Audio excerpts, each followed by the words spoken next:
Olá, aquele abraço. Estamos iniciando a primeira edição do TV News aqui pela TVI, canal 24.2 da sua operadora Ultra aqui para o sul da Bahia. Obrigado você de Ilhéus, você de Itabuna, pela grande audiência. Sou muito grato a todos vocês. Olha, estamos ao vivo também agora no tviplay.com.br, hein? Você pode assistir em qualquer lugar do mundo, onde você quiser, na hora que você quiser.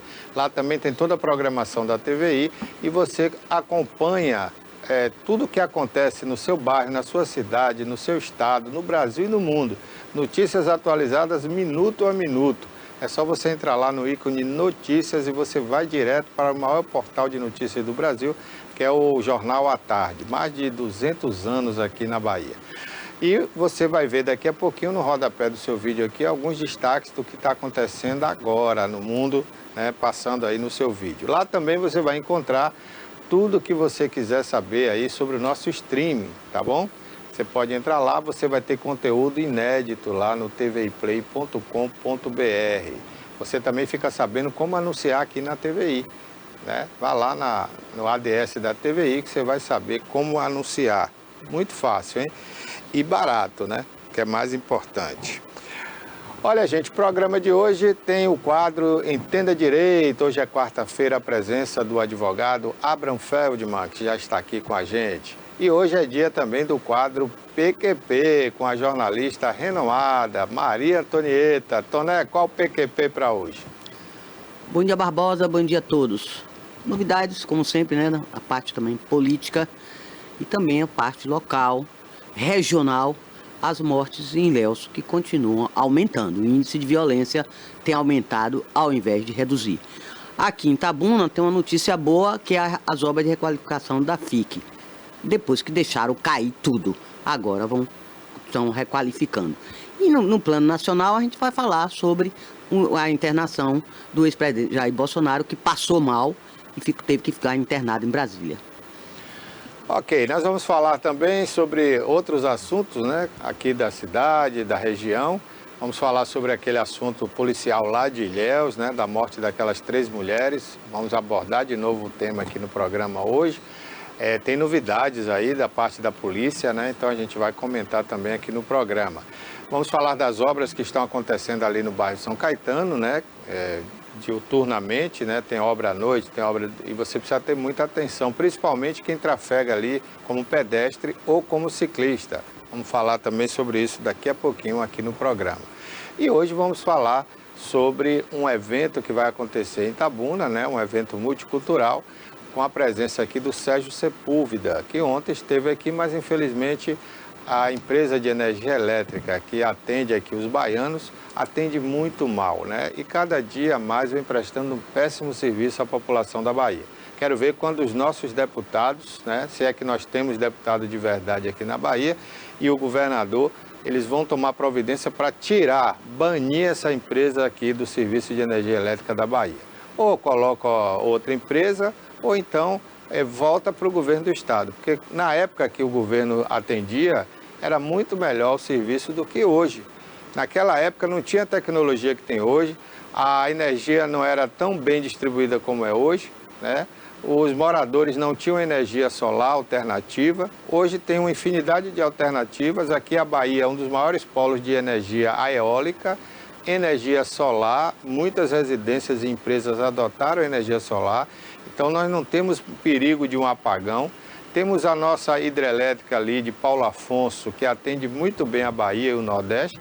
Então por que a gente quer uma empresa espanhola, né? Uma empresa que vem de um país do tamanho do estado de Sergipe. Uma empresa dessa não pode atender bem o estado da Bahia, que tem dimensões aí, né, continentais. Então a gente não pode aceitar qualquer coisa aqui para os baianos. Vamos falar sobre esse tema também, porque ontem a Coelba, sem aviso prévio, desligou toda a energia aqui do bairro do Alto das Comunicações, né? A gente fala disso daqui a pouquinho também aqui no programa. Olha, Itabuna hoje amanheceu, né, com tempo bom para quem gosta de sol, 19 graus, a temperatura até às 6 da manhã.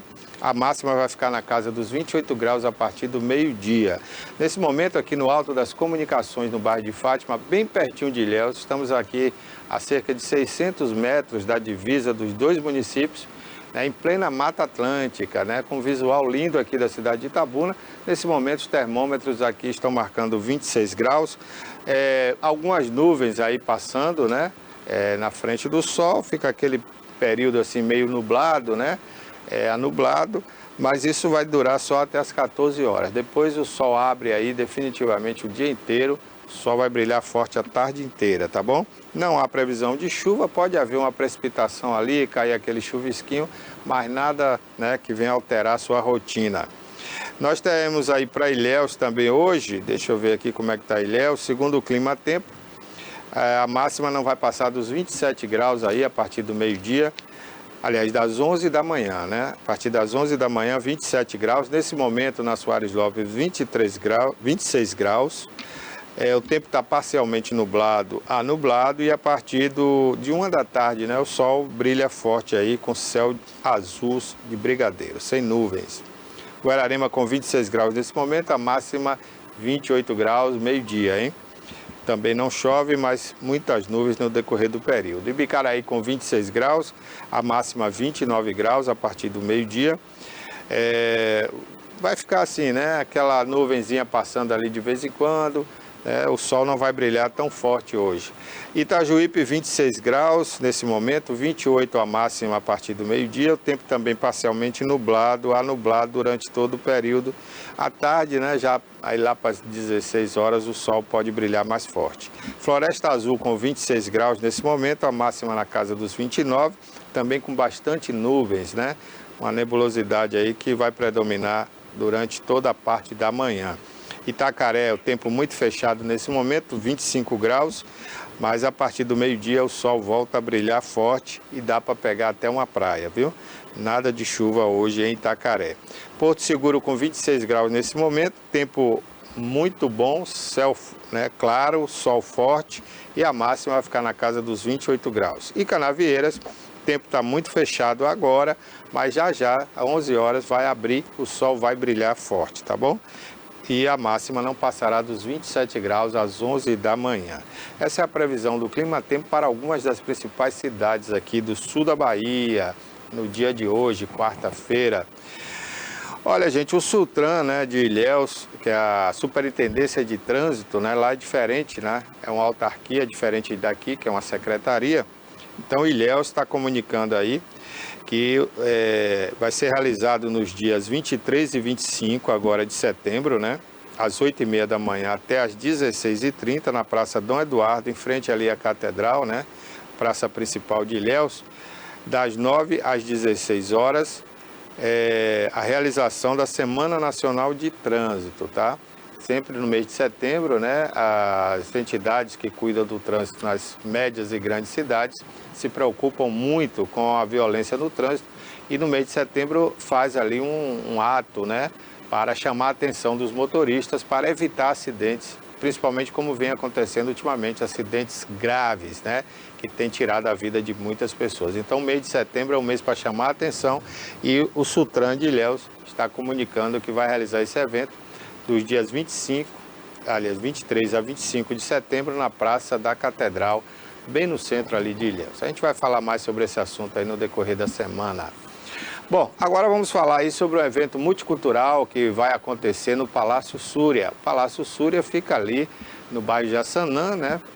Mais próximo ali do Jardim Primavera, próximo ao Complexo Policial de Itabuna. É uma casa de eventos multicultural, né? Muito bacana.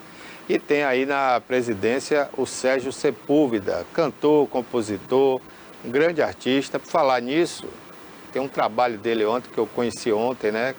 Um novo trabalho do Sérgio para ser lançado em breve.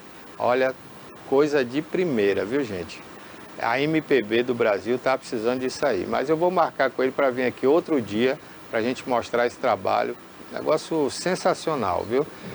Tem tempo que a gente não vê música tão bem feita aqui no Brasil, né? É isso que a gente está precisando rever, né? E renascer essas letras bem colocadas, né? Ele musicou nada mais, nada menos do que poemas, né, de um grande escritor aqui da região, Ciro de Matos. E ficou uma coisa sensacional, para meter inveja a qualquer grande cantor da MPB aqui do Brasil. Mas hoje ele veio aqui para falar sobre esse evento multicultural. Sérgio, bom dia. Obrigado por você ter vindo aqui ao programa, né? Você que está acompanhado aí pelo nosso querido Demóstenes, né? Bom dia, Sérgio. Bom dia, Barbosa. Bom dia aos telespectadores, né, da TVI News. Isso aí.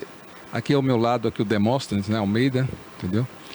E eu vou passar a palavra para ele, porque primeiro ele vai falar sobre o evento do lançamento do livro Antologia das Letras e também do lançamento da Academia Internacional, né, Ávila, Academia Virtual Internacional de Letras e Músicas.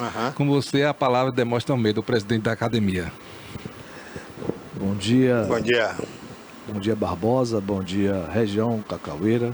É um prazer estar aqui nessa emissora querida e que abriu as portas para que a gente possa falar um pouco do nosso lançamento da Ávila, Academia Virtual Internacional de Letras e Artes, e também da nossa obra, que traz 42 escritores, traz 16 estados, o Distrito Federal e 3 países.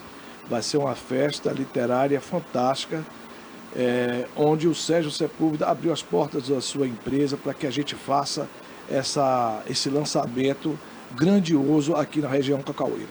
Ok, a gente tem inclusive uma imagem do cartaz, né, dessa academia, que não impede que quem está na academia, por exemplo, aqui, né, Alita, Grau, né, possa participar também, né, dessa nova academia. Quais são os critérios para fazer parte dessa academia internacional? Bom, nessa noite do dia 20, no sábado, a gente vai estar apresentando a obra em primeiro plano, e segundo plano a gente vai apresentar a Ávila, a nossa cidade de Itabuna e seus fundadores. Posteriormente, iremos abrir as portas para dar oportunidade aos escritores da região e de todo o Brasil e fora dele, para estar compondo com a gente essa Ávila, Academia Virtual Internacional de Letras e Artes. Ok, bom, você vai abrir as portas, mas para que ele faça parte, né, quais são os critérios que existem? A diretoria recebe o interessado, que pode se colocar à disposição para fazer parte, e aí a diretoria vai avaliar o currículo desse rapaz para que ele possa. Em especial, os escritores ele tem que ter algumas obras lançadas. Os músicos da mesma forma e também os artistas plásticos, porque é do geral. Bacana. Então, o lançamento da Academia Virtual Internacional, né? É uma academia virtual, ela é universal, né? Qualquer parte do mundo pode fazer parte. Exatamente. Ok. Então vai ser no dia? No dia 20, às 20 horas, no Palácio Súria. No Palácio Súria. Dia 20 às 20 horas. Ok. E o festival, Sérgio? Fala um pouco aí do festival multicultural. Oi, Barbosa. Então... Pode ficar aí, pode ficar aí. Eu vou convidar a Simone também, entendeu? Ela vai participar? Isso. Então, desculpa, eu não sabia. Senta ali, vai. Simone da Sankofa Modas, né? Que vai estar presente também, né? Faz parte da diretoria, né? Tem outro microfone aí. Da diretoria e juntamente com a Miramar, né? Miramar e também Oxo na Maré. Nós reunimos e resolvemos criar esse festival multicultural, né? Pérolas Grapiúnas. Eu gostaria de passar a palavra para a Simone para poder falar algumas palavras. Então, primeiro agradecer, né, essa grande oportunidade dessa audiência, de a gente estar levando um festival dessa magnitude, talvez um dos primeiros aqui em Itabuna a nascer dentro do Palácio Súria. A gente se juntou, uma collab, né, para que a gente pudesse levar cultura de acesso gratuito, livre e de excelentíssimo nível. Então, dentro desse dia, a gente propõe a cidade de Itabuna a beber da fonte das pérolas dessa cidade, porque o nome Pérolas Grapiúna, né, as pérolas são manifestações raras da natureza, e a gente vai encontrar isso lá, dentro da cultura. Que segmentos? A gente vai ter literatura, música de boa qualidade, gastronomia, todo o povo do artesanato, representado lá. Assim como a gente também vai ter o lançamento dessas coleções, desses empreendedores que foram gentilmente abraçados por esse espaço que vem dentro de Itabuna, trazer e abrilhantar Itabuna, presentear a cidade de Itabuna com um espaço cultural de excelentíssima qualidade, do ponto de vista estrutural, que é o Palácio Súria. E a gente ganha visibilidade, porque através desse espaço, que já é um espaço reconhecido como um espaço de arte, de promoção da arte, a gente encontra nesse espaço esse apoio, que às vezes a gente procura no poder público e não encontra. E a gente foi até iniciativa privada, que no caso representado aqui pelo Palácio, e ele abraçou prontamente todos nós, né, sem maiores custos, porque é um evento sustentável, um evento que está se bancando com as inscrições, e ele cedeu gentilmente esse espaço para que a gente pudesse trazer essas manifestações culturais que vêm de Ilhéus, que vêm de Serra Grande, daqui de Itabuna. Então a gente vai ter um dia, que é de 11 às 17, de muito aproveitamento e de muito aprendizado. Começa às 11 da manhã, dá até às às 17. Tem vaga ainda para quem quiser participar, expor algum produto, algum trabalho? Sim, temos sim. A gente está com as inscrições para exposição até sexta-feira para alguns segmentos, porque o que a gente priorizou? A gente priorizou as pessoas que produzem de forma manual, né? Mas a gente também está dando espaço para os empreendedores aqui da cidade, que queiram lá fazer o oferecimento dos seus serviços, a divulgação também dos seus serviços. Então a gente vai ter também pessoas da área da saúde, apesar de ser um evento cultural, mas a gente também abriu espaço para outros serviços, porque a gente não encontra aqui assim uma feira de serviços acontecendo, para que o empreendedor possa apresentar para a cidade que eu também tenho aqui serviços de excelentíssima qualidade. Então a gente abriu dentro do evento entendendo essa carência. Então, por exemplo, uma empresa de odontologia da cidade vai estar com a gente fazendo a divulgação do seu serviço, um empreendedor que chegou recente à cidade de Itabuna e que vai encontrar dentro do nosso evento um espaço para divulgar o seu trabalho e oferecer serviços de qualidade a quem estiver por lá. E será aberta ao público? Aberta ao público, gratuito. Nada. O Espaço Súria tem hoje um estacionamento fantástico, então não tem problema de estacionamento, que ele criou um espaço para 1.200 vagas de estacionamento.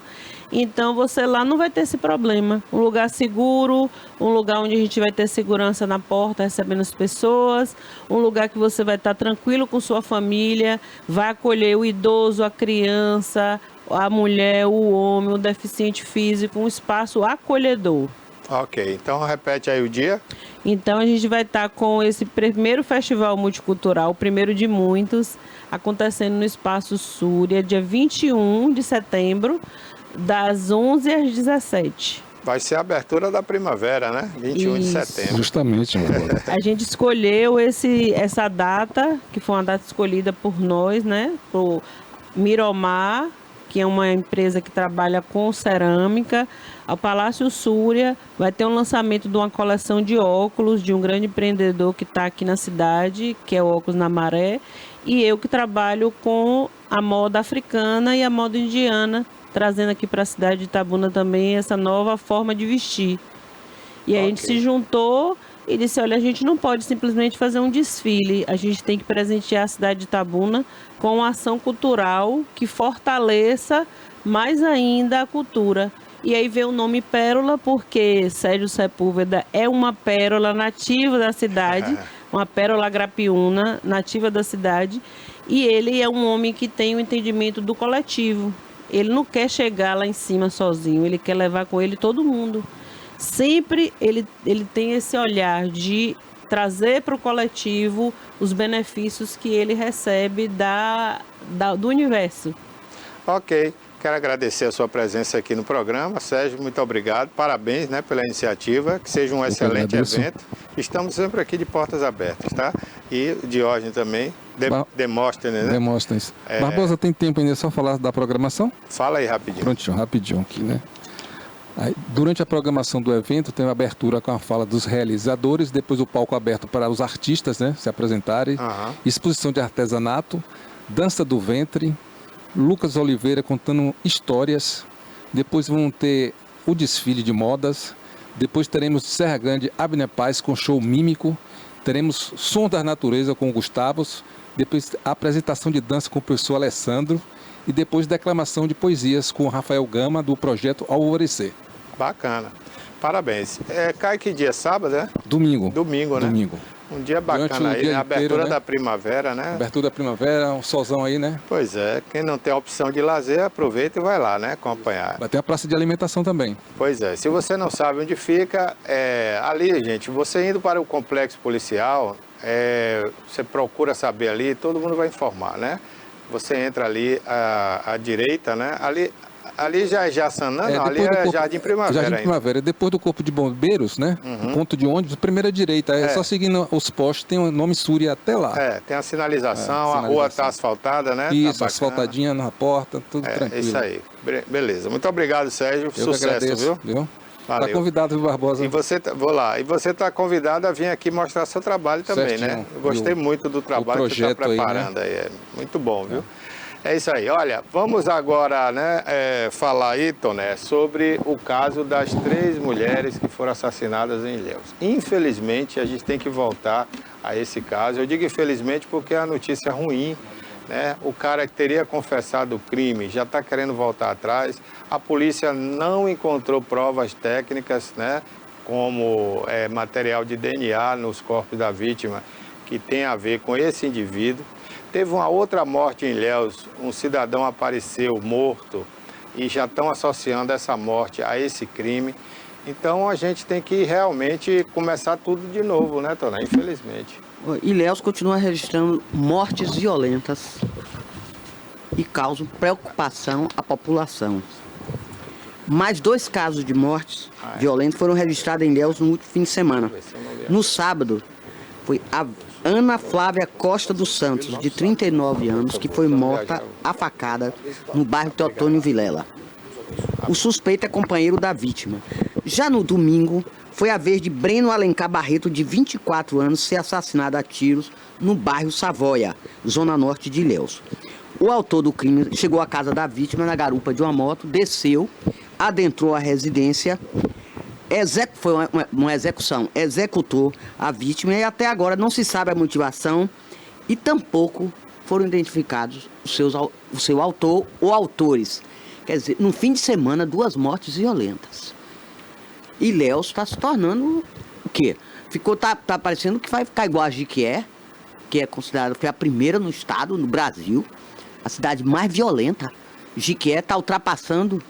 Imagina Ilhéus, que é uma cidade ligada ao turismo, uma cidade paradisíaca, famosíssima por causa de Jorge Amado e também pela beleza natural. Ilhéus é uma relíquia que a gente tem. Agora realmente está perdendo, vai perder posições nesse ranking de turismo, que ninguém vai querer visitar uma cidade onde as mortes estão acontecendo toda hora. Fim de semana, um no sábado, no domingo. E você me disse, Barbosa, que aí já apareceu outra pessoa morta, aí já é outro caso? Não, tem um indivíduo que logo depois do crime das mulheres, esse homem apareceu, foi encontrado o corpo dele e com algumas características de violência, né? Estão associando a uma possível queima de arquivo desse caso. Desse triplo homicídio das mulheres. Aí a polícia já está encaminhando, né, os trâmites para fazer uma exumação cadavérica, né? Para realizar um novo exame técnico para tentar achar alguma coisa que ligue isso a esse crime. Eu acho meio complicado, até porque o indivíduo já deve estar em estado de decomposição, né? Então vai ser muito difícil. Mas a polícia tem os meios científicos, né, para chegar a extrair algum tipo de prova. Não sei como, mas eles sabem, né? Eles são profissionais da área e sabem como fazer. Então vamos aguardar para ver, né? É muito cedo ainda para a gente tirar conclusões precipitadas. Aliás, não deveríamos nem tomar, nem sem precipitação, nem com precipitação, né? Porque isso aí é uma coisa que cabe à polícia. Nós não somos investigadores. Embora eu seja repórter investigativo, mas eu não entro na seara da polícia, né? Principalmente polícia técnica. Então vamos aguardar. Agora, houve uma certa apatia da polícia de Ilhéus nesse caso.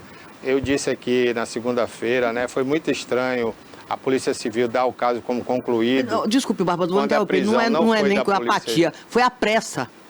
Não, mas No não caso, houve. foi a pressa de dizer que estava resolvido e não está. A polícia, desde o primeiro momento, não se comunicou bem com a imprensa, não comunicou, porque se você não comunica bem com a imprensa, a população fica vendo a vida. Faltou transparência. Está faltando até agora. Faltou muita ação da polícia e comunicação com a sociedade através da imprensa. A imprensa, eu disse a você aqui segunda-feira, a imprensa não está tendo conhecimento por alto, por ouvir falar, a gente não tem acesso ao inquérito, não está sabendo nada, né? Você fez perguntas aqui que eu sinceramente não posso responder porque não tenho acesso a essa informação. Então é isso, a população quer saber mais. Eu acho que a polícia baiana tem pecado muito na omissão de informações, né? E a informação num país como o nosso é tudo, porque é um país gigantesco, um país, né, que tem uma democracia, tem uma imprensa forte ainda, né? Apesar de estar ameaçando até fechar a rádio aí, mas ainda tem uma imprensa forte. Ainda bem que é só a rádio, que a TV continuar funcionando, né? Não, a TV no YouTube funciona, mas eles querem fechar, né, a rádio e a TV. Então, por enquanto, a gente tem uma imprensa forte. Então, essa imprensa está aí para informar a população, não pode ter omissão por parte de órgão público, né? E o governo da Bahia anda pecando muito na segurança. Hoje você tem uma sensação de que não existe nem policiamento. Porque antigamente, eu vou falar antigamente, que há 10 anos atrás, né? Até 10 anos atrás, você ia numa rua, você ia numa avenida, você encontrava policiais em dupla, trabalhando. Chamava-se Cosme e Damião, né? Lembra? Eles iam andando ali, outros iam a cavalo, outros iam de moto, outros dentro de uma viatura. Então dava aquela sensação de segurança ao cidadão. Tinha uma confusão, tinha um assalto, ele sabia a quem recorrer. Mas de uns anos para cá, o governo do estado acabou com isso. Acho que é para economizar combustível. Deve estar com problema de contingenciamento, né? Então, não libera os policiais para circular nas ruas. A gente não vê policial circulando nas ruas. E aí fica essa sensação de insegurança e impunidade. As pessoas fazem o que quer, na hora que quer, e até chegar uma viatura, até chegar um policial, aí a coisa já aconteceu, né? Não é à toa que a gente está vendo a Bahia como está. Tivemos já Itabuna em 2016 como a cidade mais violenta do Brasil para jovens de até 21 anos. Agora já tivemos Camaçari com esse título, Feira de Santana, Alagoinhas e agora Jequié também. E Ilhéus parece que está indo no mesmo caminho. E isso, gente, a gente não está atentando para isso. Em 2016 eu falei aqui, a gente fez programa sobre isso aqui e eu abordei. A gente está perdendo a mão de obra, porque o jovem hoje nem trabalha nem estuda. Aí se mete no crime e morre. Então, a população do Brasil está envelhecendo e os jovens estão morrendo. E a gente não vai ter daqui a pouco quem trabalhe para pagar a INSS e a aposentadoria de quem está, né, na idade. Então, é uma conta que não vai fechar nos próximos anos. Não é muito ano, não. Olha que eu falei isso em 2016, de lá para cá já se passaram o quê? 14, não, nós estamos em 2025, né? 18. 9 anos, né? 9 anos. Então, 9 anos já se passaram. Quantos jovens morreram aqui na faixa de 16, 17, 20 anos? Estou falando só aqui, para não falar no Brasil todo, né? É aqui que a gente vive. Então, gente, está muito difícil e o governo precisa fazer alguma coisa. Aí, o Rui Costa veio e fez colégios aí para funcionar em tempo integral. Aí veio o Jerônimo, não paga professor para ficar o dia todo na escola. Aí não adianta. A escola é para tempo integral, mas só funciona até meio-dia. E aí? Aí o aluno sai porque não tem uma merenda, vai para casa e não volta mais. À tarde não tem o que ele fazer lá, não tem um professor. A Vila Olímpica aqui foi reformada, mas você vai lá, está fechada. Ali era para estar cheio de... Você não vê programação nenhuma dessa Vila Olímpica. Ali era para estar cheio de alunos o dia inteiro. Programação esportiva não tem. Ali era para estar o dia inteiro movimentado, os jovens praticando esporte, basquete, vôlei, né, futebol, natação. E eventos esportivos. Não, mas o evento é fim de semana, né? Para o evento você tem que treinar. Então, para treinar, para aprender, a Vila Olímpica tinha que estar aberta 24 horas. A gente não vê isso. Aí o jovem vai fazer o quê? Equipamento tem. Não está funcionando por quê? Bom dia, Abrão.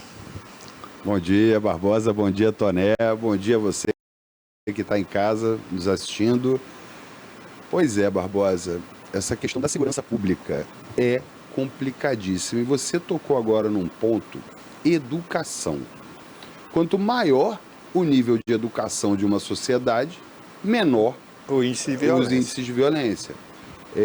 A gente vê assim no Brasil, que é um país de dimensões continentais, muita violência, mas a gente percebe uma disparidade entre determinados estados e municípios também. E se você for fazer uma relação entre a renda per capita e o nível de escolaridade de cada sociedade de cada município daquele, você vai ver que é inversamente proporcional. Menor a escolaridade, menor a renda por consequência, maior os índices de violência. Então, é uma questão que precisa ser tratada com seriedade. Educação e esporte em alta significa violência em baixa. Excelente ponto que foi tocado aí. Pois é, se os nossos políticos não roubassem tanto dinheiro do povo que é pago o imposto... Quieta, Barbosa. Não, mas tem que falar a verdade. Se esse dinheiro não fosse roubado, dava para o governo, que é tanto dinheiro que arrecada, gente. Você quer ver um negócio? Nós estamos no mês de setembro, mês 9. Sabe quanto já foi arrecadado de janeiro até agora no Brasil? Nós estamos na casa aí já quase dos 3 trilhões. Quer ver? É um impostômetro, né? Põe o impostômetro aí, por favor, Cássio, para a gente mostrar isso. Então, esse dinheiro, gente, é roubado todo dia nas barbas de todos os brasileiros aí. Esse dinheiro, se fosse bem empregado, o governo podia destinar um salário mínimo para cada estudante do Brasil, para ele não faltar a aula, né? E ainda assim não ia faltar dinheiro no Brasil, que é muito dinheiro. O problema é que, além de ser roubado, a gente é roubado oficialmente também, quando a gente paga um salário de um magistrado de 500 mil reais. Tem magistrado que recebe 500 mil reais por mês. Mas tem uma lei no Brasil que diz que salário não pode ultrapassar os 30 mil reais. Aí sim, mas vem os penduricalhos. E no Brasil se adotou uma prática que aquilo que é acrescentado nunca mais pode ser tirado. Então o cara ganhou um paletó, pronto, ele tem que ganhar o paletó o resto da vida. Ele tem 14º salário, ele tem que ter o 14º salário o resto da vida. E aí os penduricários vão se acumulando e tem magistrado no Brasil que ganha 500 mil reais. A ponto de uma juíza outro dia lá do Mato Grosso, uma imbecil, vinha a público nas redes sociais e dizer que o dinheiro que ela estava ganhando, que era 100 e tantos mil reais, não dava para pagar nem os sapatos que ela usa. 100 mil por mês, você explica, né? 100 por mês. mês. É um ultraje, né? Você lembra disso? Eu já vi uma fala parecida com essa. Isso é um ultraje, é uma cusparada na cara do povo. Pois é, olha lá quanto o Brasil está arrecadando. 2 trilhões 787. Até agora, até esse mês. É muito dinheiro, gente. Vamos chegar em 4,5 até o final do ano. Até para ler aí tá difícil. Então é muito dinheiro para alimentar o quê? Os magistrados que ganham milhões, uma justiça que não devia existir, só existe no Brasil, a justiça trabalhista, a justiça eleitoral. Para que tanta justiça? A máquina pública, gente? Que o gasto é muito alto. 38 ministérios? Brincadeira. Só o Brasil tem justiça eleitoral e só o Brasil tem justiça trabalhista.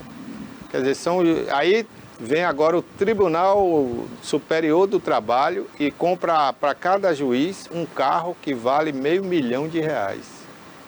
É brincadeira, né? O problema não é só o carro. O carro, o motorista... Aí vem o motorista, vem os encargos, o combustível, vem a manutenção, tudo né? isso por conta do nosso dinheiro. Isso, e na contramão da gestão moderna, que não compra nada, aluga tudo. Aí eu te pergunto, um juiz desse que ganha mais de R$500 mil por mês, ele não pode usar o carro dele para se deslocar do trabalho para casa? Absurdo isso. E ele trabalha quantas horas por dia? A jornada de trabalho dele. Não, tem juiz que nem lá tá indo. Ele a jornada trabalha em casa. Ele fica na piscina. É home office. Aí deixa o paletó e a camisa na cadeira, sai da piscina, tem uma audiência agora. Aí vai lá, bota a camisa, bota o paletó e tá com a sunga ali. Home office. Ele senta na cadeira, abre o computador e diz que tá trabalhando. Despacha. Assim, a gente tem no judiciário, como em qualquer outro segmento, seja público, privado, qualquer tipo de órgão, autarquia, pessoas que trabalham e pessoas que não trabalham. Eu conheço juízes, promotores, defensores, advogados, engenheiros que trabalham. e conheço também aqueles que, que não trabalham. E você vê pela própria comarca dele, às vezes tem processo lá que tem 10 anos e não anda, porque, né, porque ele não trabalha. Ele não trabalha, fica enrolando. Olha, tem coisa que, sinceramente... Não é fácil. A gente precisaria de uma reforma total e uma reforma na consciência de cada pessoa. Pois é. Para que ela soubesse melhor a importância dela, para ela entender como ela faz parte em nesse motor gigante que é o Brasil, que precisa dos serviços públicos, qual parte dessa engrenagem ele é para que a roda, para que esse motor não pare de funcionar. Pois é, mas no Brasil de hoje, quando você fala em passar limpo esse país, em fazer uma reforma total, aí você está atentando contra o Estado de Direito democrático. Aí você não pode falar nada, infelizmente, né? Mas vamos para frente, ano que vem é ano de eleição, eu tenho dito aqui, o eleitor não é burro como eles pensam, não. Uma hora a gente vai dar o resultado nas urnas. Bom, vamos ao quadro Entenda Direito, porque o Abraham vai continuar abordando isso, porque ele hoje vai falar sobre a Constituição Federal, o STF, né? Na verdade... Suas prerrogativas. O que a produção falou foi para que a gente falasse sobre o STF. O STF, né? Quais são as atribuições, né? E a importância dele. Pronto. Então, vamos falar sobre isso, porque o STF são 11 pessoas que deveriam ser de notório saber jurídico, né, grandes professores do direito, mas nós temos lá advogados até analfabetos que não sabem escrever. Teve um juiz aí que não sabia, um ministro desse aí, né, que é juiz, entre aspas, né, porque ele está lá julgando, embora não seja de carreira. Então, teve um deles aí, eu não sei se foi o Alexandre de Moraes, que não sabia a diferença de mas para mais. Então, isso é um analfabetismo funcional. O cara que diz que é professor universitário e não sabe escrever, e para escrever e para dar sentença, se você não souber o português, né, com excelência, que diga aqui o Abraham, né, que é advogado. Você pode botar uma vírgula errada no lugar errado e comprometer até uma sentença. Mas, enfim, esse é o nosso Brasil. Vamos ao quadro Entenda Direito.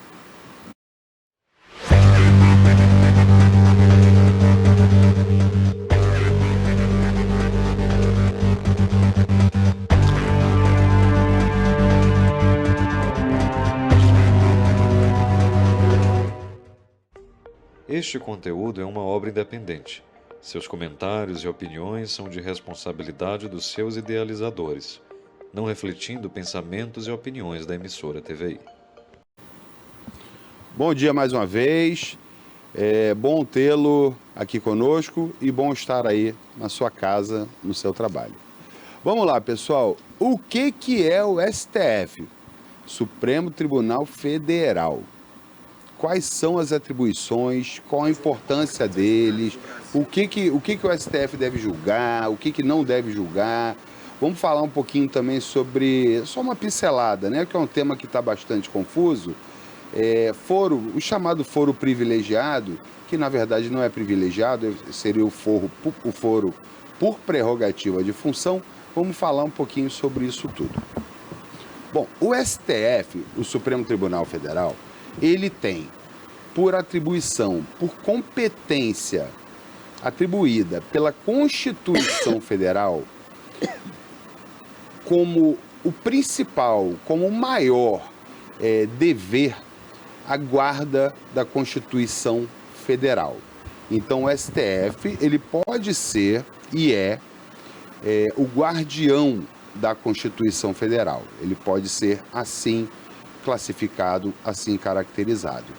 Como é que ele faz essa guarda da Constituição Federal? Como ele é esse guardião?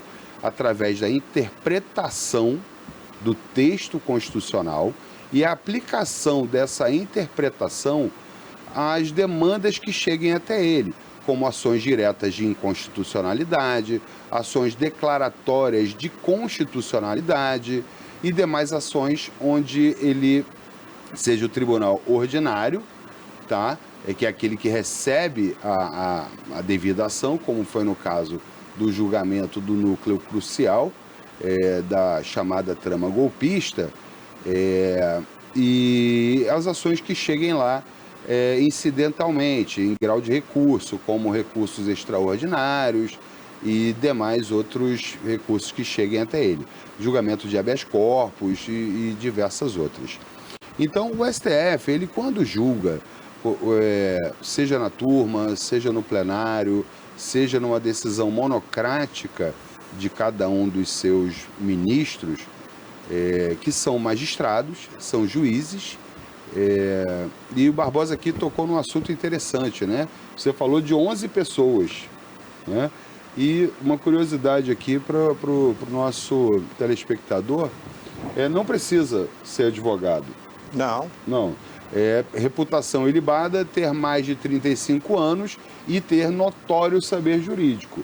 Então você, como jornalista, se tiver um notório saber jurídico... E ser amigo de um presidente, né? Porque infelizmente o presidente que indica. Né? Tem que ter uma boa indicação, até porque é nomeado pelo presidente da República após passar pela chamada sabatina do Senado Federal. E essa aprovação no Senado Federal é por maioria absoluta de votos.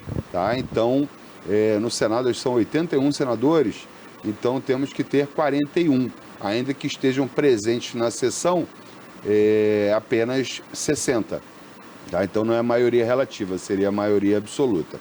Então o STF ele sempre julga em todas as suas decisões de acordo com a Constituição Federal. Tá?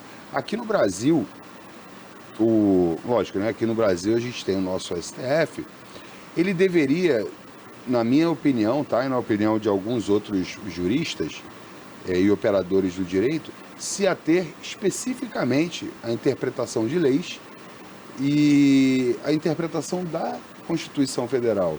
Só que o STF julga um monte de outras coisas. Ele deveria, no meu ponto de vista, se ater à interpretação da legislação, para declarar se é constitucional ou se não é constitucional, e algum outro caso que tivesse uma relevância maior para a sociedade, que pudesse refletir na sociedade. Só que ele julga muita coisa. Então é comum a gente ver processos, obviamente tem alguns pré-requisitos, como pré-questionamento da matéria constitucional e diversos outros.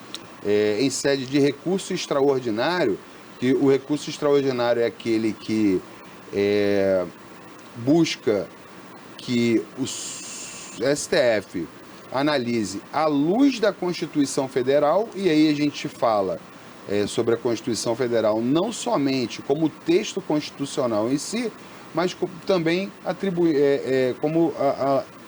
levando em conta e consideração, quando das decisões, quando do julgamento, os princípios constitucionais e os postulados normativos da Constituição Federal, que não é somente o que está escrito, mas sim o que aquilo que está escrito quer dizer. É toda a norma. É uma questão até de interpretação, não? Então, exatamente. Cabe, então, uma função do STF interpretar o texto constitucional. E essa interpretação é subjetiva, é de cada um dos ministros. Então, é muito comum a gente ver isso, eu digo que infelizmente, porque a gente tem assim, muitas mudanças de entendimento, inclusive com o mesmo, com o STF, com a mesma formação. O colegiado, né, não mudou, teve uma mudança de 1 ou 2 ministros somente, e há uma mudança significativa no entendimento deles. Isso prejudica a segurança jurídica, que muda muito, e muda muito rapidamente. Às vésperas, Barbosa, do recebimento da denúncia pelo STF, no julgamento lá... Caso do Bolsonaro. Caso do Bolsonaro, a chamada trama golpista. Só quero deixar claro, pessoal, que eu estou falando aqui estritamente sobre a técnica judiciária, tá? Eu estou falando aqui com rigor científico, sem qualquer conotação política, sem qualquer tendência política e expressando aqui exatamente o meu entendimento sobre o texto constitucional, tá? Sobre o meu entendimento sobre o texto constitucional. No dia 11 de março, agora, de 2025, dias, né, semanas antes do recebimento da denúncia formulada pelo Procurador-Geral da República, o STF mudou o entendimento sobre o foro privilegiado, o foro por prerrogativa de função, onde o fato, vamos falar aqui do ex-presidente, o ex-presidente, por não ocupar mais o cargo de presidente, antes era assim, ele não poderia ser processado e julgado no STF. E aí eu não estou falando se é turma ou plenário, tá? Porque a turma ou plenário está lá no regimento interno do STF, se vai para a turma ou se vai para o plenário. Até o dia 11 de março, que foi o dia da decisão, dessa decisão, ele teria que ir para primeira instância. Depois dessa decisão, o STF entendeu que ele poderia ser, que ele deveria ser julgado originariamente no STF, ainda que não mais na função de presidente da República. Desculpa te interromper. O que é primeira instância? Tem segunda, tem terceira? Explica aí pro povo o que é. O que é isso? Primeira instância, quando a gente protocola um processo, ele vai para... Primeira instância? Tá? Primeira instância. Vai para o juiz singular, tá? O juiz de direito, que é o juiz que resolve a questão da família, do crime, né? O juiz lá que trabalha na vara judicial. Tá? O juiz que vai lá todos os dias, 14ª Vara Criminal do Rio de Janeiro. Sim, aí não necessariamente, desculpa, tem que seja integrante do STF, é isso? Ou tem que ser do STF? Peraí, em qual caso? Não, desse primeira instância. Não, primeira instância é o juiz singular. É como você está falando, é o juiz de primeiro grau, aquele que trabalha lá no fórum. No fórum, não tem nada a ver com o SFK. Não tem nada a ver. É isso que é bom explicar. Aí eu estou falando das instâncias judiciais. Isso, tá? Eu agora eu entendi. De forma simples para todo mundo entender também. A primeira instância é o juiz de direito. Aquele que você vai lá, no dia da audiência, fala para ele, ele faz um monte de perguntas, quer saber tudo sobre o caso e no final dá uma sentença. Se você não gostou da sentença, cabe o recurso a uma instância superior. E logo acima do juiz de primeiro grau, tá o segundo grau, que são os desembargadores, o Tribunal de Justiça, ou o Tribunal Regional Federal, no caso da Justiça Federal. Desembargadores. Aí é julgado lá pelos desembargadores, que ao final proferem um acórdão, tá? Que o acórdão é nada mais, nada menos do que uma sentença coletiva, uma sentença feita por um órgão colegiado, seja a turma, ou seja, proferida pelo pleno, tá? É um acórdão. Depois disso, você ainda não satisfeito, se tiver lei federal envolvida, e aí tem mais uns pré-requisitos. Cabe o recurso especial ao STJ. Esse seria o último recurso, no caso? Ainda não. Não? Ainda não. Aí cabe o recurso especial, né, ao STJ.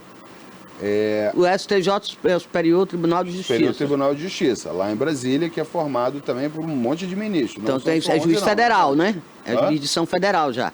É federal também, né? Na verdade, não chega a ser propriamente federal, tá? Ele recebe da Justiça Estadual, tá? Que é a Justiça Comum, e também recebe da Justiça Federal. Ele julga quando há questionamento, quando o ponto de questionamento que chega até ele versa sobre lei federal. Tá? Então, existe ali uma pretensão de alguém falar que houve mácula, que foi ferida lei federal, o STJ é competente para julgar. Tá?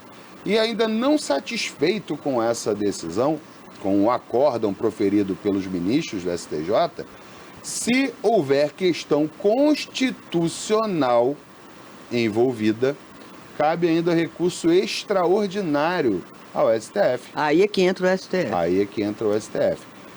Tá? Seria então considerado, o último recurso? Seria o último grau de recursal judicial, seria o STF. Fora isso, acabou. Acabou. Aí, não tem mais. Cadeia. Não no Brasil. Depois de trânsito. Não, a cadeia pode ser até antes. Pode ser até antes. Pode ser até lá na primeira instância? Pode ser até na primeira instância, né? Dependendo lá, preso em flagrante, fortes indícios de autoria e materialidade, sentença condenatória, ele já estava preso antes, vai continuar preso, não vai sair. Tá? Não vai sair. Existem algumas hipóteses que é possível, mas a pessoa tem que cumprir os requisitos que a lei determina também que devam ser cumpridos. Então, Toné, assim, o que eu acho que não é tão bom no nosso STF para a sociedade brasileira? O STF, ele adota posições muito políticas, né? A gente tem atualmente está sendo, pela população, pela sociedade como um todo, está sendo visto como um tribunal que é político. Então, enquanto ele deveria somente tratar de questões constitucionais, direitos e garantias fundamentais individuais e coletivas, ele trata de uma série de outras questões, porque as consequências das decisões do STF são para o Brasil inteiro, são para todas as pessoas, e muitas vezes as consequências são severas. Não estou falando aqui do caso do Bolsonaro, não. Tá? E às vezes as consequências são severas também para o próprio Estado. Né? Então, assim, ele precisa avaliar, no meu ponto de vista, tá? Tecnicamente e somente ao olhar à luz da Constituição Federal. E é um pouco nítido, né, que às vezes vai além disso. Nós temos hoje, e aqui eu emito uma opinião pessoal minha, um STF que decidiu 3 eleições. Não, 2, né? 2 eleições. 2.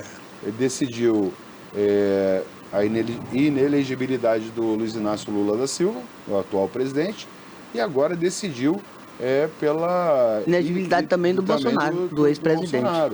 Não, foram 3 então. Foram 3, né? Porque primeiro ele decidiu para Lula não concorrer. Depois ele decidiu para Lula concorrer quando Lula já estava condenado 3, e preso. Exatamente. E agora, E essa agora última decidiu uma terceira. E essa terceira foi mais grave porque o próprio presidente do STF, o Barroso, além de se declarar partidário de Lula, né, porque ele disse derrotei o bolsonarismo, perdeu o Mané, ele declarou também que pediu ajuda aos Estados Unidos, inclusive financeira, para intervir na eleição do Brasil. Então, houve uma interferência direta do Supremo Tribunal Federal nas eleições e no resultado das urnas.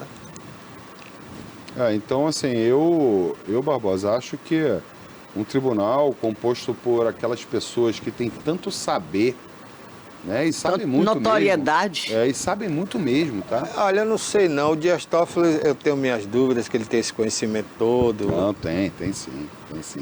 E eles têm uma assessoria fantástica também, porque cada um deles... Ele tem assessor até para puxar a cadeira para ele sentar, né? Então imagina. Eles têm uma assessoria maravilhosa, formada Só por se você juízes sentar, auxiliares. Se você sentar na cadeira como o mecânico que sentou na cadeira do ministro, pegou quase 17 anos.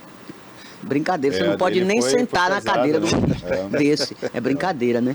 Agora me diga uma coisa, Abra. Só tem isso para julgar o Supremo? Porque o Supremo passou esse tempo todo só julgando problemas questões políticas. E o cidadão comum que tem algum processo, alguma coisa lá, fica como? Me explica aí. Então, ou não tem, só tem política? Não, esses outros processos, tem, sim, processos. Sim, mas estão tudo paralisados? Não está paralisado não. Cada ministro tem seus juízes auxiliares, tem seus assessores, tem outras pessoas que os auxiliam a dar impulsionamento aos processos, a trabalhar.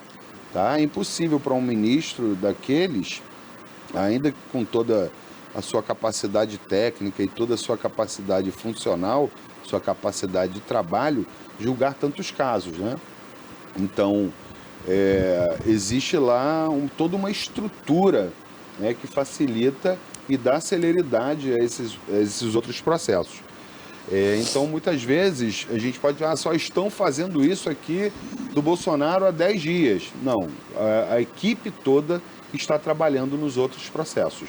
E hoje tem o plenário virtual, então, quando tem uma questão a ser julgada, por exemplo, que vai para o plenário, até mesmo na turma isso acontece também, o ministro relator bota lá no plenário virtual o seu voto e os outros ministros vão votando também ali, ou a favor, ou contra, ou de forma completamente diferente ao do relator, e o julgamento é virtual, sem a necessidade de reunião, mesmo que telepresencial, tá?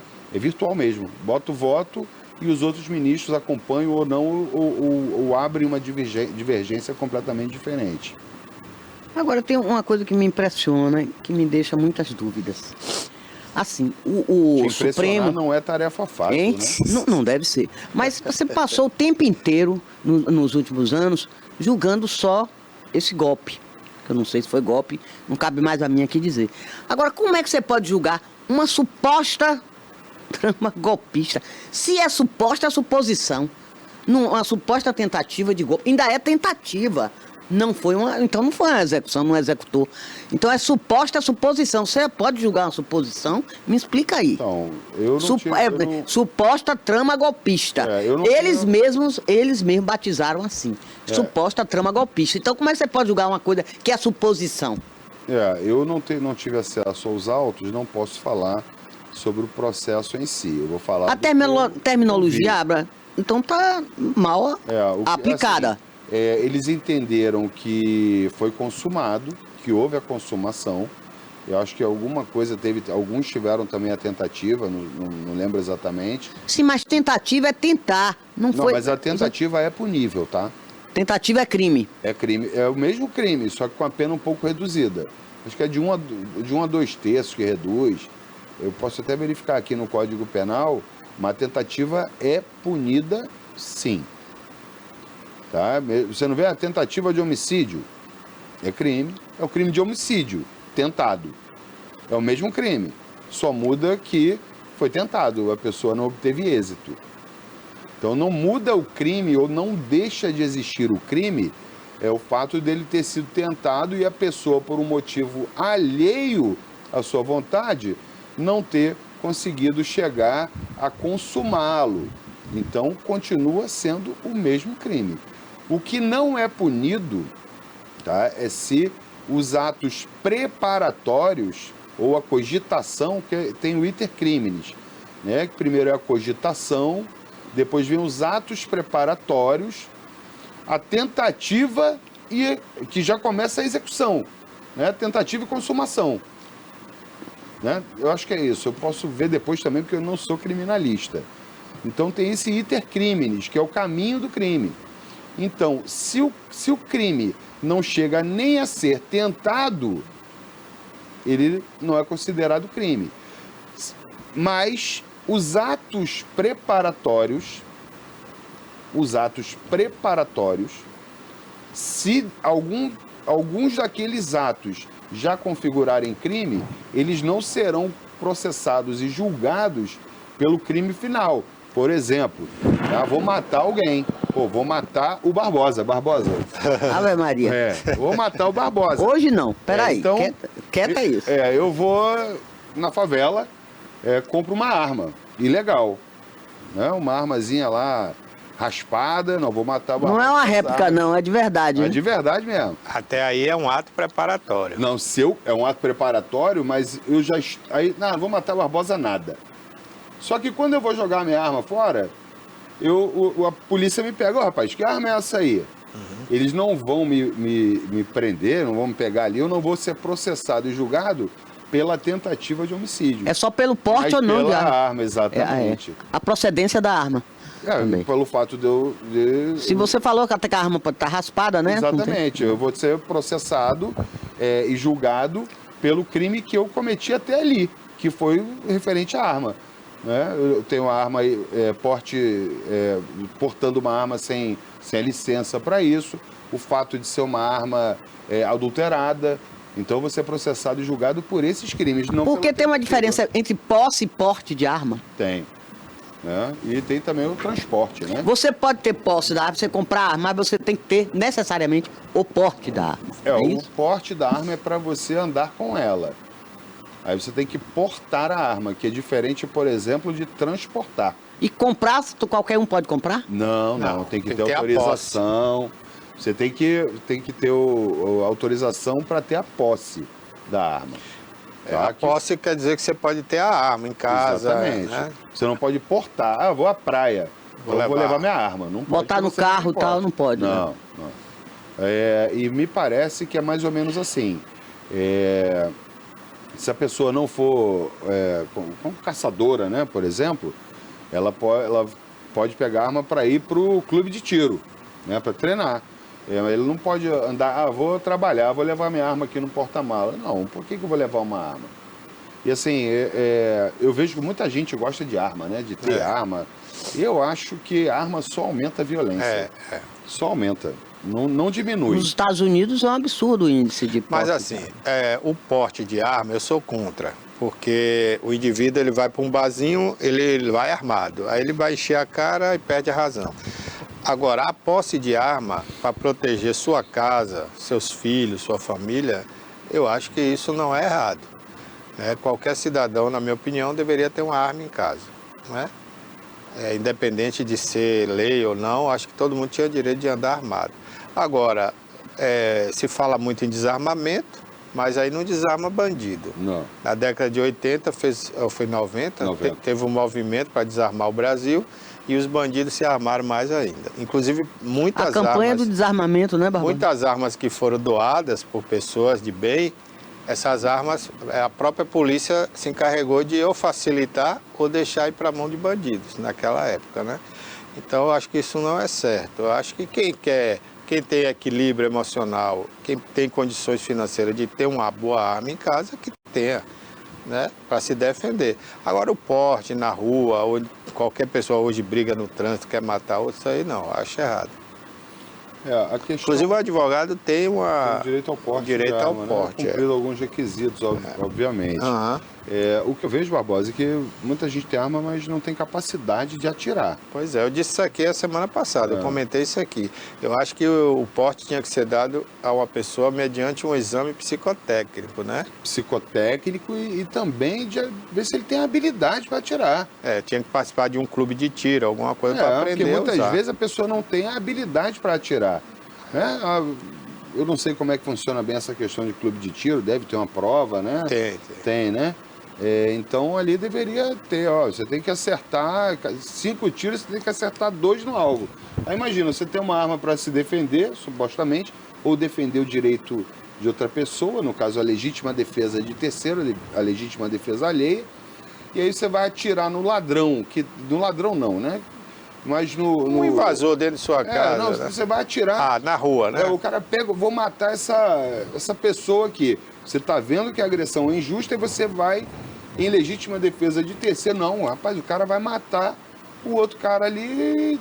Esse dia mesmo em Minas. Não, aí ele vai e erra. Ainda tem isso, né? Aí não acerta no cara que atirou, acerta na vítima, que ia ser a vítima. Então ele não tinha condição de ter uma arma. Exatamente. Então os critérios têm que ser rigorosos mesmo. O mês passado, acho que tem 2 meses isso, né? Um indivíduo pegou a arma da esposa dele, que é delegada, e matou um gari. Porque o gari estava com um carrinho obstruindo a passagem na rua. Isso é motivo Mas nem era ele que estava dirigindo, né? Era outra pessoa. Não sei, eu sei que ele matou. Era uma mulher, inclusive. Mas não importa, até que ele matou. Ele foi defender a colega. Mas o mundo tá tão louco, meu. As coisas estão tão complicadas, tão difíceis de entender. E viver nesse mundo tá cada dia mais complicado. Tá difícil. Eu não brigo com ninguém, não reclamo, não levanto a voz. Às vezes, se brigar comigo, eu não sei com quem eu tô falando ali, eu baixo a voz, peço desculpas ali, pego minha pastinha e vou-me embora, porque a gente não sabe. E minha missão é sair de casa e voltar para casa. E não quero voltar de olho roxo, não, também. Agora, eu sou covarde. Vamos voltar ao tema, né? Que a gente acabou tirando o abra do tema, né? Diga aí, Toné, você tem pergunta? Não, é o seguinte, eu quero saber quem é que determina prisão domiciliar. Se é o STF ou abaixo do STF. Prisão domiciliar e também a tornozeleira. Quem decide isso, quem determina, é o STF? O órgão julgador. No caso, se você está falando do órgão do Bolsonaro, como quem está o processo e o julgamento é na primeira turma que processa e julga os processos criminais, os processos penais, a competência é deles. Tá? Mas no caso do cidadão comum? Não, depende Quem determina? do processo. Depende do juiz. É o juiz que estiver julgando a causa.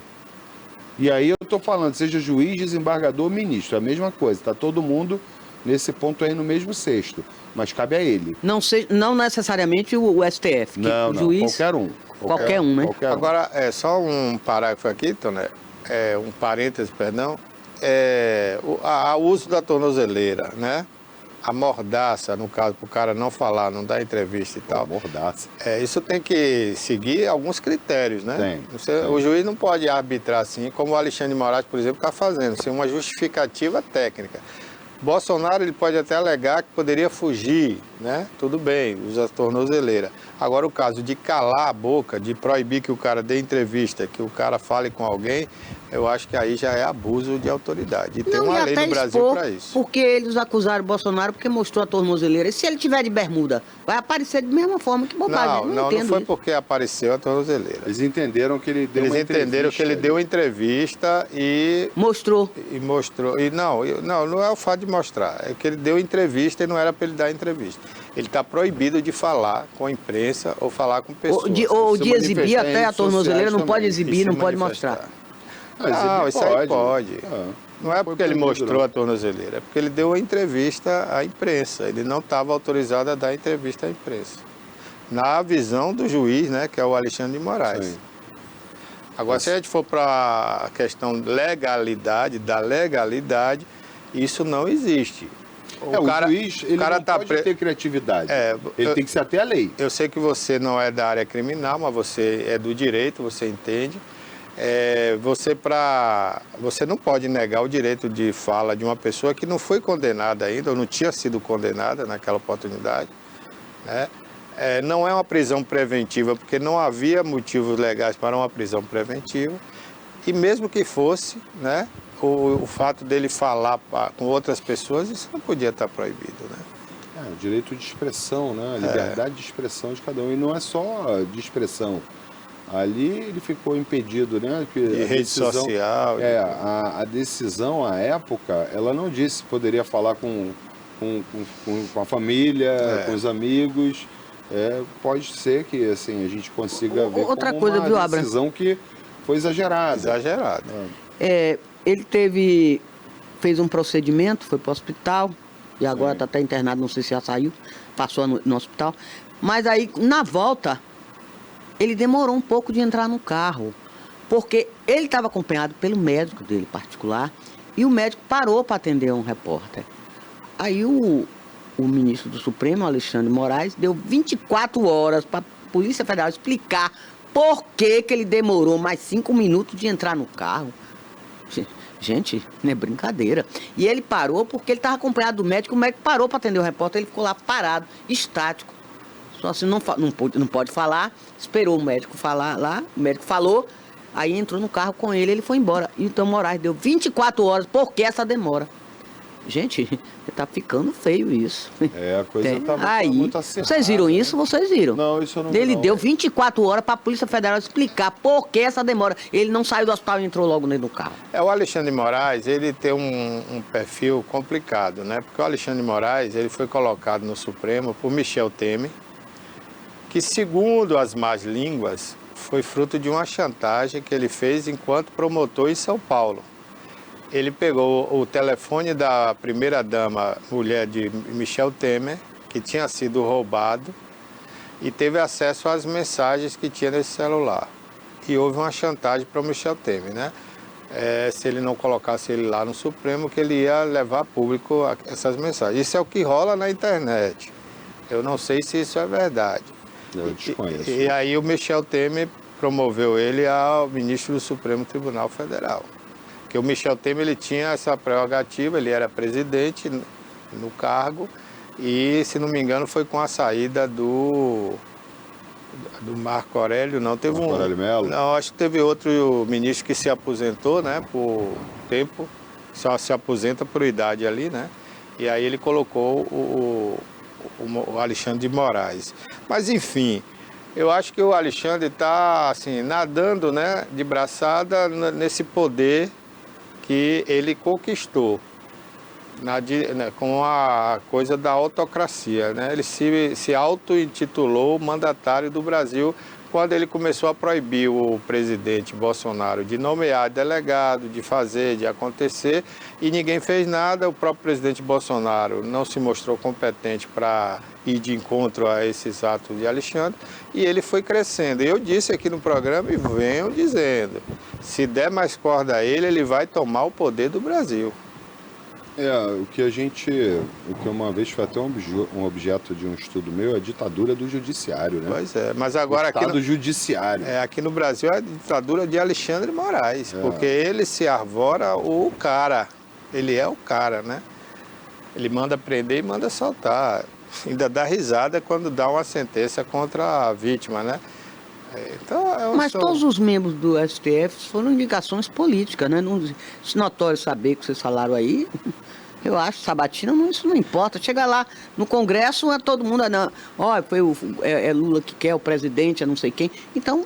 Eu nunca vi ministro não ser aprovado pelo Senado. Pela sabatina do Senado, né?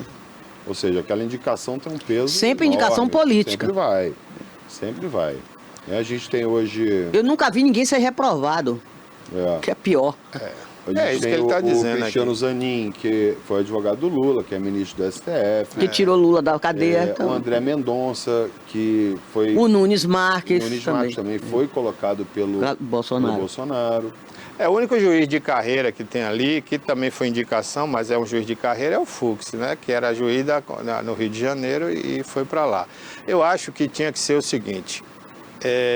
os melhores juízes, tinha que haver assim, um concurso no final de um ano, 2 anos, e se eleger ali os 10 melhores juízes do Brasil. Para eles concorrerem à vaga.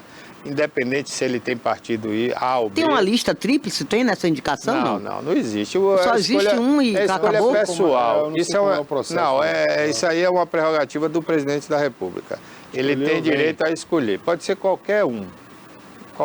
Mas geralmente eles mandam 3, né? Mas já sabe quem é. Não. A prova está aí agora. 3 é para o Procurador-Geral da República. Que tem uma lista tríplice?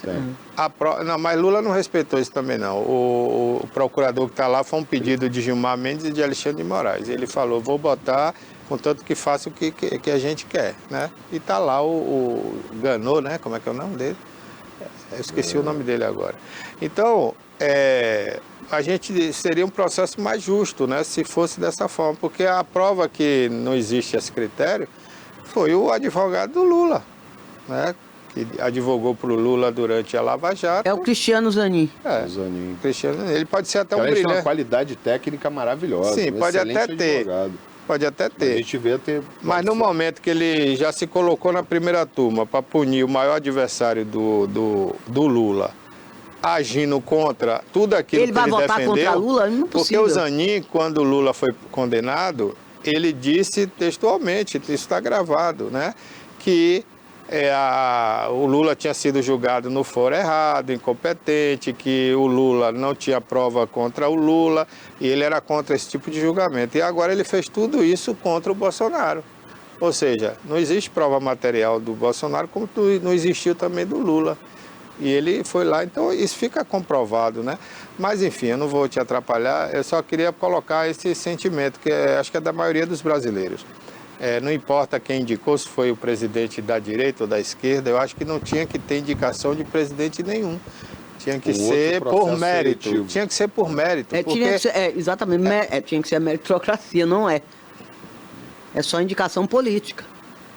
Imagina que Cristiano Zanin vai votar contra o presidente que botou ele lá. Na cabeça de quem isso? Não entra. Bom, é isso, né? Ainda tem tempo aí para Abraham, Cássio? Para mim... Acho que o Cássio não passou o tempo aqui. Tem um compromisso agora. Tá certo. Eu quero te agradecer mais uma vez, Abraham, né? Eu que agradeço. Ter voltado aqui para o quadro. Você ficou alguns dias fora, né? Por motivos particulares. O Abra, gente, é um grande advogado, para quem não sabe, né? Ele atua aqui na Bahia, porque está com a sua residência em Ilhéus, mas ele atua também no Rio de Janeiro, atua em Brasília, em Salvador, em qualquer lugar, né? Quase todos os lugares. É isso aí.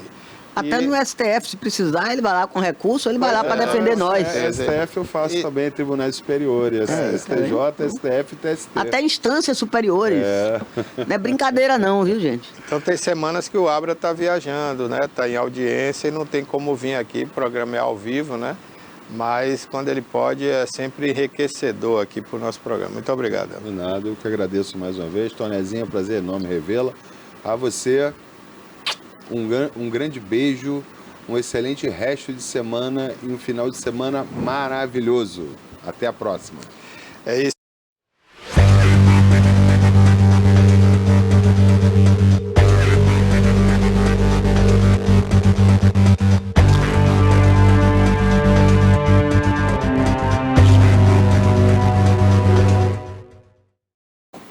É isso aí, Abra volta na próxima semana, se Deus assim permitir, né? Se Deus quiser, ele vai estar aqui com a gente com outro tema. E você pode sugerir também o tema, né? Não fica tímido aí não, manda para cá um tema aí pela internet, pelas redes sociais, né? A gente vai atender aí a sua solicitação. Bom, já que a gente falou aí, né, de Brasília, do Supremo Tribunal Federal, ontem o Congresso Nacional aprovou por maioria, é uma maioria muito tranquila, mais de 350 votos, né? A lei, que é uma lei complementar à Constituição, uma PEC, né? E essa lei, de certa forma, protege o deputado e o senador. Aí alguns de vocês podem estar assistindo agora e falando, mas isso sempre existiu. Sempre existiu. Mas de um tempo para cá, a Corte, a gente falou agora da Suprema Corte, né? Não tem respeitado muito esse tipo de prerrogativa do deputado, do senador. E nós tivemos recentemente o Alexandre de Moraes chegando ao ponto de chantagear o presidente do Congresso Nacional, que continua, inclusive, chantageando o presidente da Câmara, dizendo o seguinte, olha, se você pautar a anistia, eu vou prender seu pai, vou prender sua mãe, vou prender seu filho, vou lhe botar na cadeia. Chantagem, coisa de bandido, né? Bandido é que faz chantagem. Mas tem um juiz da Corte, da Suprema Corte, chantageando um deputado federal, um senador. Se esse senador é criminoso, se ele tem motivo para o Alexandre de Moraes botar ele na cadeia, por que o Alexandre de Moraes não bota, então, de uma vez? Precisa chantagear, né? Então, devido a isso e também a outro tipo de atitude, como, por exemplo, né, tem um deputado federal que tem 2 anos que está entre a prisão domiciliar, a prisão carcerária, promovida pelo Alexandre de Moraes também. Tudo porque esse deputado, que tem o direito de parlar, né, a palavra parlamentar quer dizer isso, né? É o direito de falar na tribuna. Um deputado na tribuna, ele é soberano, ele não pode ser punido pelo que ele disser.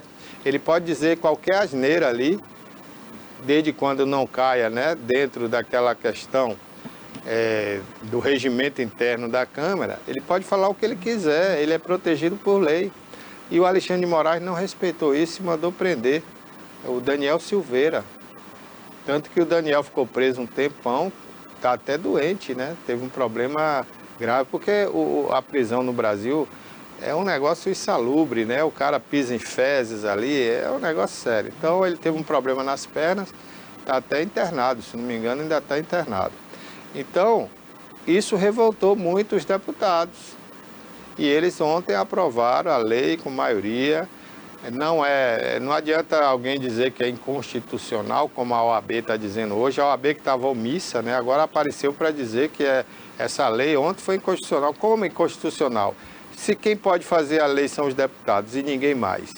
Então não é inconstitucional. E ainda por cima é uma PEC que está aí dentro da Constituição. Então, a PEC é o projeto, de emenda constitucional, né? Então, a partir de agora, o deputado para ser preso, o senador para ser preso, tem que passar por uma sessão plenária. Se a sessão plenária... No Congresso. Falar lá, a maioria, que pode ser preso, aí ele vai ser preso. Senão, não vai ser preso. Olha o que está acontecendo com a Carla Zambelli, né? A Carla Zambelli se diz inocente. Por quê? Ela foi condenada porque teria pago um hacker, né, para entrar no sistema do Supremo Tribunal Federal e mandar mensagem para o Alexandre de Moraes, falsificando a assinatura. Esse hacker que denunciou a Carla Zambelli é o mesmo hacker que pegou as mensagens da Lava Jato para liberar o Lula. Então, existe uma suspeita dos demais deputados que isso foi uma situação criada, inventada, para punir a deputada Carla Zambelli. Então, é muita confusão. E aí, os deputados se uniram para se protegerem. Aí, se a gente for analisar esse ponto de vista, eu, no lugar deles, faria a mesma coisa. Eu só não concordo com a chantagem. Né? Se o presidente da Câmara e o presidente do Senado tem processo no Supremo que podem levar eles para a cadeia, então o Supremo está prevaricando. Tinha que ter prendido eles há muito tempo. Eles não tinham nem que ser deputado. Agora, depois que está lá, o cara deputado federal, presidente da Câmara, aí o Supremo vai lá e chantageia, se você botar essa lei em votação, eu vou mandar prender você, eu vou mandar prender seu pai. Então, uma família de criminosos, e aí não pode ser preso, tinha que ter sido preso há muito tempo.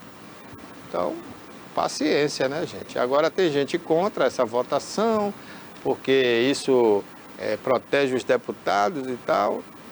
Eles estão no direito deles. Eles que fazem as leis. Mas não já existia isso, Barbosa, essa PEC? Não precisava dessa PEC. Essa blindagem... Não, isso existia, essa lei existia até 2001. É isso que eu quero saber, se já existia essa lei. De lá para cá foi alterada, né? Foi feita uma alteração. Você lembra disso, que a sociedade criticava muito essa proteção, né? E aí se quebrou essa proteção dos deputados. Com o abuso, segundo os deputados e os senadores, né? Com esse abuso do Alexandre de Moraes e do Supremo Tribunal Federal, que se agravou nos últimos anos, eles resolveram voltar ao que era antes, né? E ontem foi votado isso, e por maioria absoluta... E quem decide agora são os parlamentares. Ainda não, porque isso vai para o Senado. Mas é claro que os senadores também vão querer se proteger, que ninguém é bobo, né? Então isso aí está consumado. E hoje, às 10 horas, começou lá a votação para a urgência se coloca em urgência a votação para a anistia. A família Bolsonaro, que está negociando com o Trump, eles querem anistia total, para inclusive o pai o Bolsonaro, o pai do Eduardo. O Eduardo disse que não aceita nada que não seja assim, porque é uma exigência do Trump, do presidente dos Estados Unidos, que já está na mesa com várias medidas para vir de encontro ao Brasil, caso essa anistia não seja aplicada imediatamente. Ele está esperando o resultado da Câmara dos Deputados. Inclusive, se não for pautada a anistia, o primeiro da lista para perder o visto e para entrar na lei magnífica é o presidente da Câmara, Hugo Mota. Isso são palavras do Eduardo Bolsonaro, que ontem também foi beneficiado. Ele foi incluído agora como defensor das minorias. Líder da minoria. Líder da minoria, e ele não pode perder o não cargo pode perder o mandato. Como o pessoal da E vai esquerda ficar queria. Trabalhando no exterior? Como é que ele vai ficar votando Mas virtual? Um deputado, ele pode trabalhar de qualquer lugar, contanto que ele trabalhe. Ou seja, na hora de uma votação... Mas ele está em outro país, Barbosa. Ele pode votar online. Ele pode votar online. Qual é o problema? Hoje em dia, eu falei aqui há pouco, os juízes estão condenando pessoas em casa. O juiz não vai mais no fórum. Imagine um deputado, ele pode votar de qualquer lugar, né?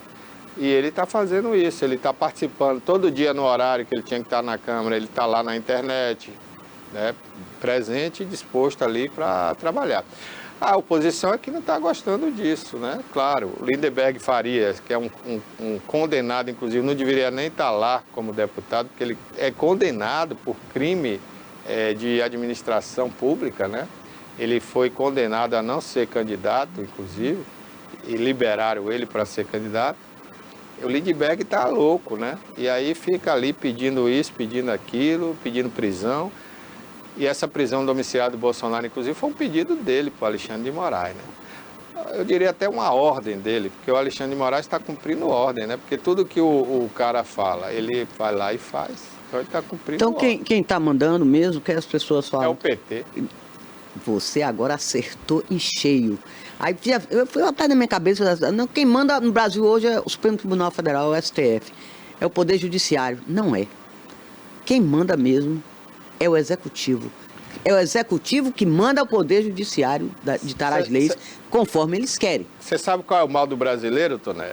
É que nós, brasileiros, a gente não presta atenção o que a gente ouve. Porque se a gente prestasse atenção, tudo que está acontecendo aí foi dito lá atrás. O Zé Dirceu, há alguns anos atrás, ele falou o quê? Poder a gente toma. Poder não se ganha, se toma. Ganhar a eleição é outra coisa. A gente vai tomar o poder do Brasil. Ganhar a eleição é outra coisa. Então o PT, não é à toa que eles fazem um fórum de São Paulo para discutir essas coisas. O PT hoje, ele está em todas as áreas do Brasil. Na educação, na saúde, na justiça. Então, é como se fosse uma seita, uma religião. As pessoas tendem a defender aquilo que ela faz parte, né? E aí tem outras que vão no embalo, tipo boiada, né? Você tange o primeiro boi e os outros vão atrás. Então é assim que funciona. Então isso está acontecendo hoje com o PT e a esquerda, poderia ser a direita também.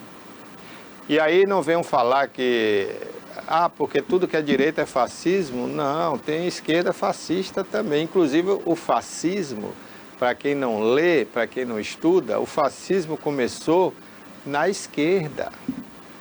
E outra coisa, viu, Toné? Se fala muito e ninguém presta atenção.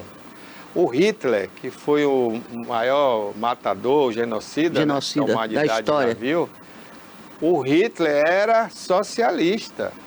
O Hitler pregava o socialismo, não era a direita. O Hitler nunca foi da direita, né? Então quem não lê história fica pagando mico aí para quem sabe um pouquinho mais do que ele, bota ele no bolso. Aí fica falando um monte de besteira, diz que todo mundo de direita é fascista. Não, fascistas são socialistas, como o Hitler foi. Sabe por que o Hitler matava os judeus?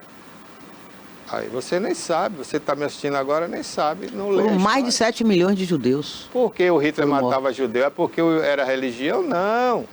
O Hitler matava judeu porque o judeu tinha dinheiro e ele era contra quem ganhava dinheiro como o judeu. O Hitler pregava e pregou o socialismo, né? Os nazistas pregavam o socialismo. Eles queriam uma Alemanha unificada, uma Alemanha pobre, onde todos fossem pobres e todos fossem iguais. E quem tinha um pouquinho mais de dinheiro, eles matavam. O Hitler fazia questão de dizer: eu não gosto de judeu porque o judeu amealha dinheiro, junta dinheiro. Mas ele é tão burro, né? Porque ele poderia fazer como o PT faz aqui, tira o dinheiro dos ricos para dar ao pobre. A classe média paga a conta de luz cara para Lula dar energia para quem não pode pagar. A gente paga muito imposto para Lula dar o dinheiro a quem não quer trabalhar ou quem não pode trabalhar. Então, desse modo, o Hitler estava aí até hoje, né? Se ele tivesse feito isso, ele estava aí até hoje. Mas ele foi burro. Como é que você mata a galinha que está dando ovo para você comer, né? Então, o Hitler queria matar os judeus porque eles eram os donos das lojas, das empresas, das indústrias, né? E eram esses judeus que geravam emprego. Então, o Hitler, ele foi burro, muito burro, né? Para um líder que se autodenominou ditador aí, ficou ditador, mandando matar, e matou quem era para dar o dinheiro. Então, o Lula, a esquerda aqui no Brasil, pelo menos é inteligente, né? Tira dinheiro da classe média, tira dos ricos, e aí vai fazendo a média com os pobres. Agora, nem todo pobre também quer isso, né? Hoje o pobre quer vencer com seu mérito, quer empreender, não quer ficar recebendo uma esmola de R$600. Você entra no supermercado com R$600, Toné, você não compra nada, quase nada, né?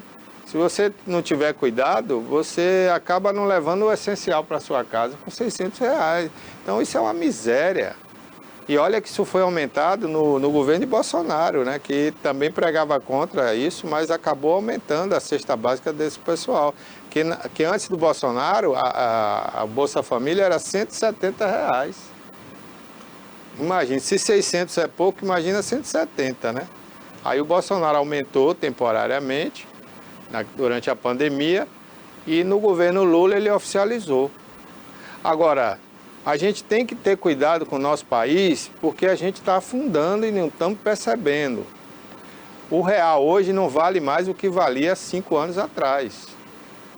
Desvalorizou? R$10 hoje, segundo os institutos de pesquisas financeiras, R$10 equivale hoje a menos de R$2 no poder aquisitivo. R$50 equivale a menos de R$10. Então a gente está vivendo uma crise camuflada. O Haddad inventou o arcabouço fiscal para encobrir as mazelas do governo, que gasta muito. Eu mostrei aqui agora há pouco, a gente arrecadou mais de 2 trilhões, quase 3 trilhões. Gasta sempre mais do que arrecada. Só esse ano. Mas o governo consegue sumir com esse dinheiro e não faz nada. A gente não vê obras grandiosas. Para fazer uma ponte aqui em Itaparica tem que buscar dinheiro na China. E cadê o dinheiro do Brasil? Está fazendo o quê, gente? Cadê as ferrovias? Cadê os investimentos? A gente não tem saúde de qualidade, a gente não tem segurança, a gente está indo para onde esse dinheiro? E aí, o rombo do Brasil está em mais de 400 bilhões. Olha, o que o governo atual está fazendo... Bilhões, peraí, de reais ou de dólares? De reais. De reais. Estamos falando do Brasil. O que o governo brasileiro está fazendo hoje, o que a Dilma, né? O que Dilma fez para merecer o impeachment, isso hoje é fichinha. Era o que era pedalada fiscal chamada. Dilma deu uma pedaladinha lá e perdeu e foi para o impeachment. O Lula já deu milhões de pedaladas, bilhões. Estamos falando de 400 bi. Quando é que vai cobrir esse rombo? E o pior que agora, né, o Lula foi muito inteligente, por sinal. Lula está ficando velhinho, tá falando umas bobagens, mas Lula é muito inteligente. O que Lula fez? Ele botou o Congresso Nacional para legitimar tudo que ele faz financeiramente. Então, o rombo está em 400 bilhões, mas o Lula não está errado, porque o Congresso Nacional está dando o aval. O Tribunal de Contas da União está dando o aval. Então, afunda o Brasil, vamos afundar o Brasil. Vamos ter cuidado, porque vamos entrar em uma recessão a qualquer momento. Falta pouco tempo. A partir do dia 2 de outubro, falta apenas 12 meses. O Lula tem que agradecer ao Trump por essa taxação do Trump, porque os alimentos baixaram, a inflação caiu, o dólar caiu. Se não fosse essa atitude do Trump, o dólar podia estar alto, a inflação está alta, né, e a gente já teria entrado na recessão. Então, tem que agradecer ao presidente dos Estados Unidos pela inflação estar baixando, os produtos estarem baixando aqui no Brasil. Senão, a gente já estava com água acima do pescoço. Agora, hoje diz que é a quarta-feira, né? Diz que é muito importante que os juros nos Estados Unidos vão baixar. Não, o Trump está fazendo o que o Lula quis fazer aqui, que é se intrometer no Banco Central. O Banco Central, o mercado financeiro quer ele independente, justamente para não correr risco. Porque são muitos milhões de investimento nas bolsas de valores, Toné, e que dependem do Banco Central independente. Se o governo mete a mão, muitos milionários perdem dinheiro da noite para o dia. Então, o Banco Central tem que ser independente em qualquer país que seja, né, um mínimo inteligente. Então, os Estados Unidos estão querendo cometer o mesmo erro que Lula queria fazer aqui no Brasil, que é pautar o que o Banco Central tem que fazer. Se o Banco Central está mantendo a taxa de juros naquele patamar, porque ele entende que é melhor para o país, para não ter uma inflação. A mesma coisa está acontecendo aqui no Brasil. Então, o Lula agora até deu uma acalmada, porque ele botou o Galípolo. O Galípolo é da confiança de Lula, então o Galípolo vai lá e fala: presidente, se eu baixar a taxa de juros, o seu governo vai ficar ameaçado, porque a inflação vai disparar ainda mais, os produtos vão aumentar de preço e o povo vai gritar. A sua aprovação já está baixa aí, segundo as pesquisas, Se baixar a taxa de juros, meia dúzia de pessoas vai achar bacana, mas a maioria vai achar ruim. Então o Lula se aquietou. Então vamos ver o que é que vai dar nos Estados Unidos, né? Porque o Trump queria até demitir o presidente do Banco Central de lá. Inclusive uma mulher que ele demitiu, né? Era diretora lá, né? Que era diretora, a justiça já obrigou a ela a voltar, né? Obrigou o banco a recontratá-la, porque devido às leis, né, daquele país, assim como aqui no Brasil, o presidente não pode se intrometer e demitir funcionários do Banco Central. Aqui no Brasil também é dessa mesma forma. Até porque o Brasil copia quase tudo, né, dos americanos. Só não copia muito o que é bom, né? Muita coisa boa que tem lá a gente não traz para cá. Se trouxesse, a gente não tinha essa máfia do PCC mandando no Brasil como está aí, matando delegado no meio da rua. Negócio terrível. Ah, Barbosa, como é que acaba isso? Trazendo o que dos Estados Unidos? Pena de morte. Podia instituir a pena de morte para criminosos de grupos organizados como o PCC. O PCC tem o Tribunal do Crime. Pois é. Então o que é que fazia? Ó, PCC, o negócio é o seguinte, a partir de agora o Brasil tem pena de morte. Quem fizer parte do PCC declaradamente vai ter pena de morte.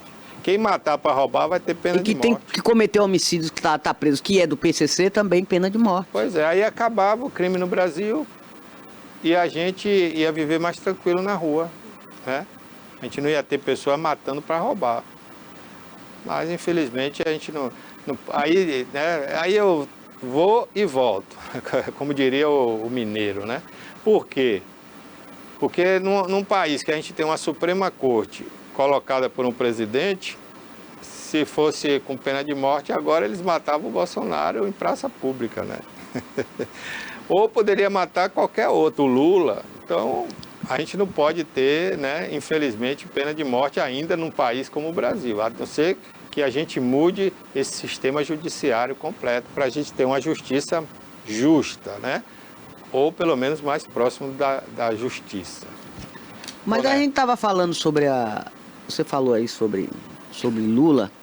Tem uma pesquisa aí, Quest, agora rolando, né? E essa pesquisa, o governo Lula continua desaprovado. Tá patinando. 51%. E a aprovação, apenas 46%. Tem uma diferença de 5 aí. Aí você diz o quê? O que o diretor da Quest disse? Disse que interrompeu. Ele estava até subindo, mas interrompeu, permanece o mesmo índice. Em 51% continua a desaprovação dele. Como é que um governo desse se mantém?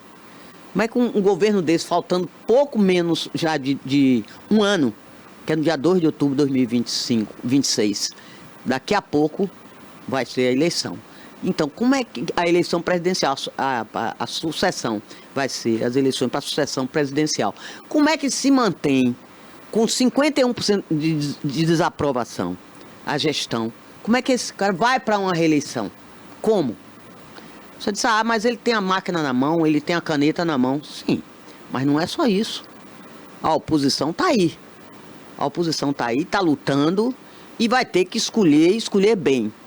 Barbosa, você falou aí sobre essa questão de anistia. Tem um aspecto. Diz que eles estão... É uma faca de dois gumes. Essa anistia, como a oposição... Não é a oposição. Alguns integrantes, inclusive a família Bolsonaro. Aí que eles querem essa anistia é ampla, geral e restrita. Mas já tem gente lá do Centrão que acha que não. Tem que tirar Bolsonaro disso. Como? E deixar para ser aplicada essa anistia para ainda várias pessoas que ainda estão presas ainda na papuda. Então, não sei. A jogada é essa. A anistia pode passar, mas não dessa forma. Eles querem que Bolsonaro continue inelegível. Tem um pessoal do Centrão aí que quer isso, Barbosa.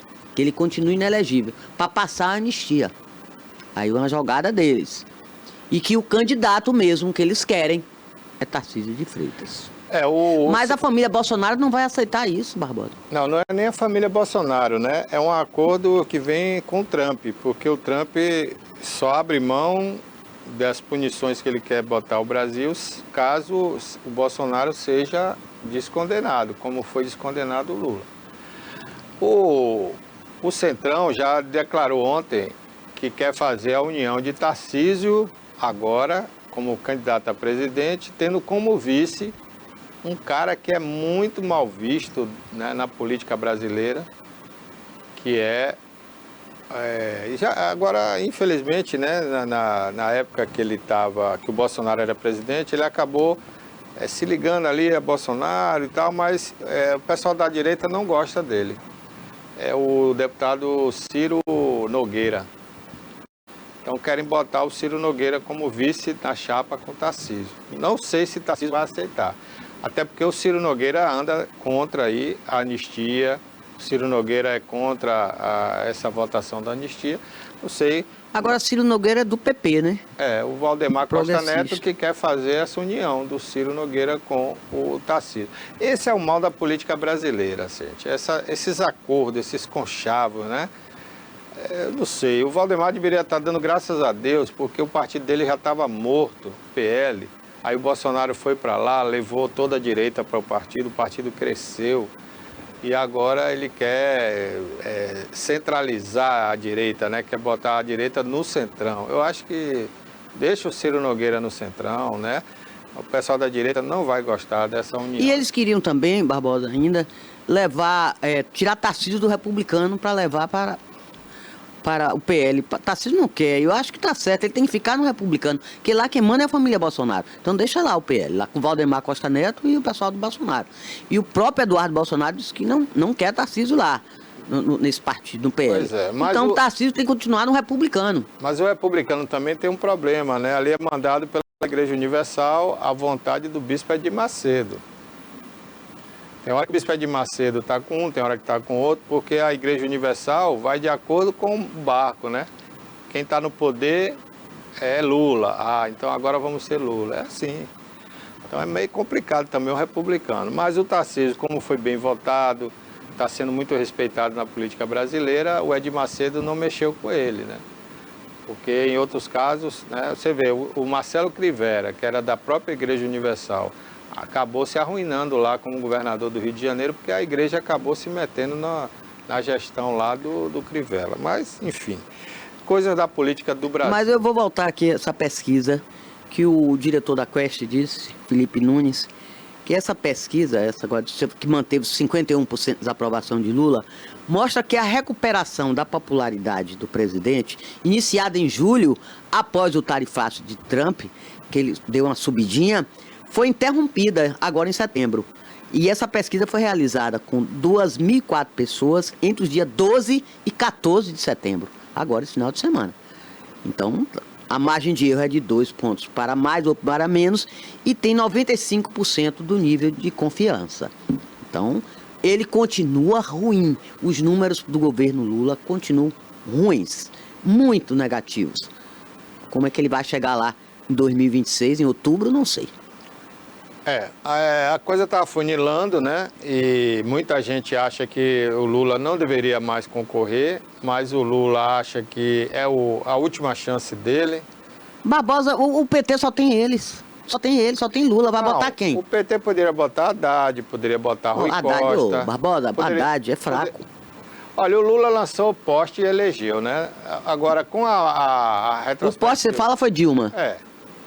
Dilma virou presidente graças a Lula, né? Porque eu nunca vi a mulher não tem... Uma anta. A cognição dela não existe, né? Ela não consegue juntar duas frases para montar, para ter um diálogo. Complicado. Não sei como aquela mulher chegou a ser presidente do Brasil, né? Bom, mas vamos lá. É prova de que o Lula tem esse poder, né? Agora, não sei com esse desgaste que ele está aí, essa rejeição, se ele conseguiria eleger o poste de novo. O índice está alto ainda. Mas o Rui Costa seria um grande nome. Mas aí vai ter que vir para a Bahia para salvar o PT na Bahia. Aí é uma escolha difícil, né? O Haddad está muito desgastado com essa taxação que ele colocou no Brasil. Também não vejo chance dele ganhar a eleição. Eu acho, gente, que o Brasil precisa de uma pessoa moderna, com pensamentos modernos. Moderno que eu digo não é na idade, né? A questão da idade, para mim, não faz diferença. Quando eu digo moderno, é uma pessoa que pense moderno. Precisa também de uma mudança. Olha, o Lula está aí há 4 anos no Brasil. A gente não desenvolveu nada na tecnologia, gente. A gente só está adquirindo tecnologia de outros países. O que é que o governo fez para incentivar a tecnologia e a ciência dentro do Brasil, com tanto dinheiro que a gente mostra aí toda hora que arrecada o Brasil? Então, nada. 4 anos estão se passando e a gente não fez nada. A gente está discutindo a vida de Bolsonaro e o tempo está passando e o Brasil não anda. A gente tinha que estar discutindo a questão do... Lula vai gastar, acho que é hoje um show que vai ter lá em Belém, para ninguém ver. O show vai ser transmitido só para a Europa. Só a montagem do palco custou 30 milhões. Visando a COP30, né? Só o palco custou 30 milhões. Gente, é muito dinheiro. Está sendo jogado no rio lá, o rio do Amazonas lá, esse dinheiro. O palco está literalmente no rio mesmo. A água está levando o dinheiro do Brasil. Parece que o dinheiro da gente é água. A gente está pagando imposto para o governo fazer graça. 30 milhões em um palco para uma mulher vir dos Estados Unidos e cantar lá, acho que 10 minutos. Quem vai ganhar com isso? Vai ganhar o quê? O Brasil vai ganhar o quê com isso? Aí um país que cedia uma COP para discutir meio ambiente vai ser um dos países que mais vai produzir petróleo daqui para frente. Quer dizer, tudo na contramão. Como é que a gente está falando de COP? COP é para discutir a mudança. Tem países aí que não aceitam mais carro a combustão rodando na rua. Essa é a 30ª conferência das Nações Unidas sobre mudanças climáticas, que vai ser realizada agora em novembro, em Belém. De 196 países convidados, só tem apenas confirmado. Eles estão dizendo que é 100, mais de 100. Não são 100. Tem 61 ou 70 só que estão confirmados. E a briga toda, Barbosa, é por causa da rede hoteleira. Não tem quarto para o povo dormir. Não tem nos hotéis. E eles, às vezes tem, mas eles estão cobrando um preço extorsivo, abusivo, que estão explorando. E o governo pediram que o governo federal subsidiasse. Aí o governo federal pediu também a ONU para subsidiar, as Nações Unidas para subsidiar. Eles disseram que não tem que subsidiar. É $140 por dia e já está em 360 aqui no Brasil. É muito difícil. Todo mundo quer ganhar, gente. Não é assim. Então, os Estados Unidos não vêm. A França ainda não falou se vem. A Alemanha também não falou nada. A Itália... A Canadá também não. Só tem o Japão, tem alguns países árabes que só confirmaram. O resto são comitivas, são delegações, são representações desses países. Mas chefes de Estado são poucos que vão estar aqui na COP30 em Belém do Pará. Olha, o Japão está fazendo um trabalho belíssimo para preservar a questão ambiental, né? Plantou milhões e milhões de mudas de árvores que já estão grandes, inclusive eucaliptos, né? Protegeu a orla para possíveis furacões, né? Tsunamis, e está caminhando a passos largos na questão da eletrificação da sua frota de carros, para não ter combustão. Na Europa, a França, a Inglaterra, vários países estão proibindo carros a combustão trafegarem no centro da cidade em horário comercial. Então, são medidas para combater a poluição. E no Brasil, está fazendo o quê? Porque as queimadas continuam. Agora, por exemplo, nós vamos ter aí um veranico, né? Agora, antes da primavera, essa semana agora. Vamos ter temperatura de até 40 graus aí no centro-oeste do Brasil. Pode escrever, vamos ter. E ainda não chegamos à alta estação, nós estamos na primavera ainda. Né? Vamos ter muita queimada aí, você vai ver. Então a mata está queimando. O Brasil está produzindo cada vez mais petróleo, quer abrir novos poços, inclusive ali perto da Guiana Francesa, né? Então, o que é que a gente vai falar na COP? Para que a gente tem que trazer a COP para o Brasil? Para falar o quê? Olha, eu vou produzir mais petróleo? Enquanto o mundo está querendo menos petróleo, nós vamos produzir mais? O que é que o Brasil fez para melhorar a frota de automóveis elétricos no Brasil? Trouxe a BYD da China. Não, a BYD vai gerar emprego na Bahia, bacana. Mas não é a BYD sozinha que vai mudar, né, tudo no Brasil. E tem muita gente que não compra carro elétrico, sabe por quê? Porque a gente não tem infraestrutura nas estradas. O carro vai parar, tem uma capacidade só de 100 e poucos quilômetros, você tem que recarregar, e vai recarregar onde? Vai achar a tomada onde? Pois é, não é qualquer tomada, tem que ser uma tomada de carga rápida. Então, o Brasil precisaria estar pegando dinheiro, incentivando o dono dos postos de combustível a colocar esses carregadores, né? O BNDES poderia estar fazendo esse trabalho. Enfim, eu não vejo o Brasil fazer nada para a gente ter um ambiente melhor, uma questão ambiental melhor. A não ser ali combatendo garimpo no Amazonas. Mas isso aí é um trabalho contínuo, a vida inteira, porque nossas terras são muito ricas e o nego vai garimpar o tempo todo para achar ouro. O pessoal está querendo já achar ouro em outros planetas, quanto mais aqui na Terra, né? Então, fora isso, eu não vejo o trabalho eficiente da Marina Silva como ministra do Meio Ambiente. Fraca, muito fraca, né? Enfim. Mas fazer o quê, né? Você falou em combustível aí, Barbosa, só um instante. Eu lembrei desse negócio de postos de combustível. Mais de 1000 postos de combustível estão na mão do PCC. É brincadeira esse país. E o que é combustível ainda é adulterado. É brincadeira. Nós vivemos... O PCC já é um terceiro estado, um terceiro poder aqui dentro. Acabou. Aí ninguém viu isso. Eu sempre vinha falando isso, observando. Quando o Brasil acordar para o PCC, para o crime organizado, vai ser tarde. Eles estão mandando mesmo. Agora estão lavagem de dinheiro, eles pagam em dinheiro, tudo deles é em dinheiro, para não deixar rastro. Então pronto, tem não sei quantos mil postos de combustível, não sei quantos mil carros, caminhão-tanque, tudo. E combustível adulterado, que é pior.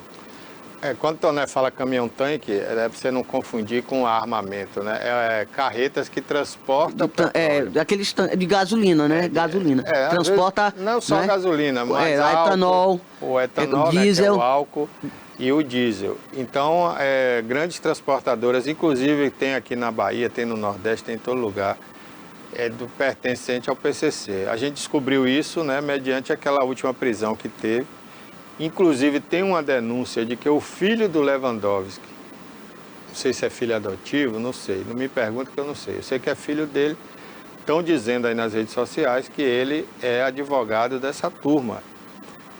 E por que não prendeu todo mundo? Porque houve informação privilegiada através desse advogado que é ligado ao Lewandowski. E aquela prisão foi apenas para dar um recado para os Estados Unidos. Gente do PCC, gente? Aquela prisão foi só para dar um recado ao Trump, né? Porque quando o Trump botou os navios, porta-aviões lá perto da Venezuela, né? O governo brasileiro botou a barba de molho. E aí a gente tem que dar uma satisfação aí e dizer que a gente está prendendo o crime organizado. Mas acabou que não prendeu os mais importantes, porque eles já sabiam de tudo e fugiram.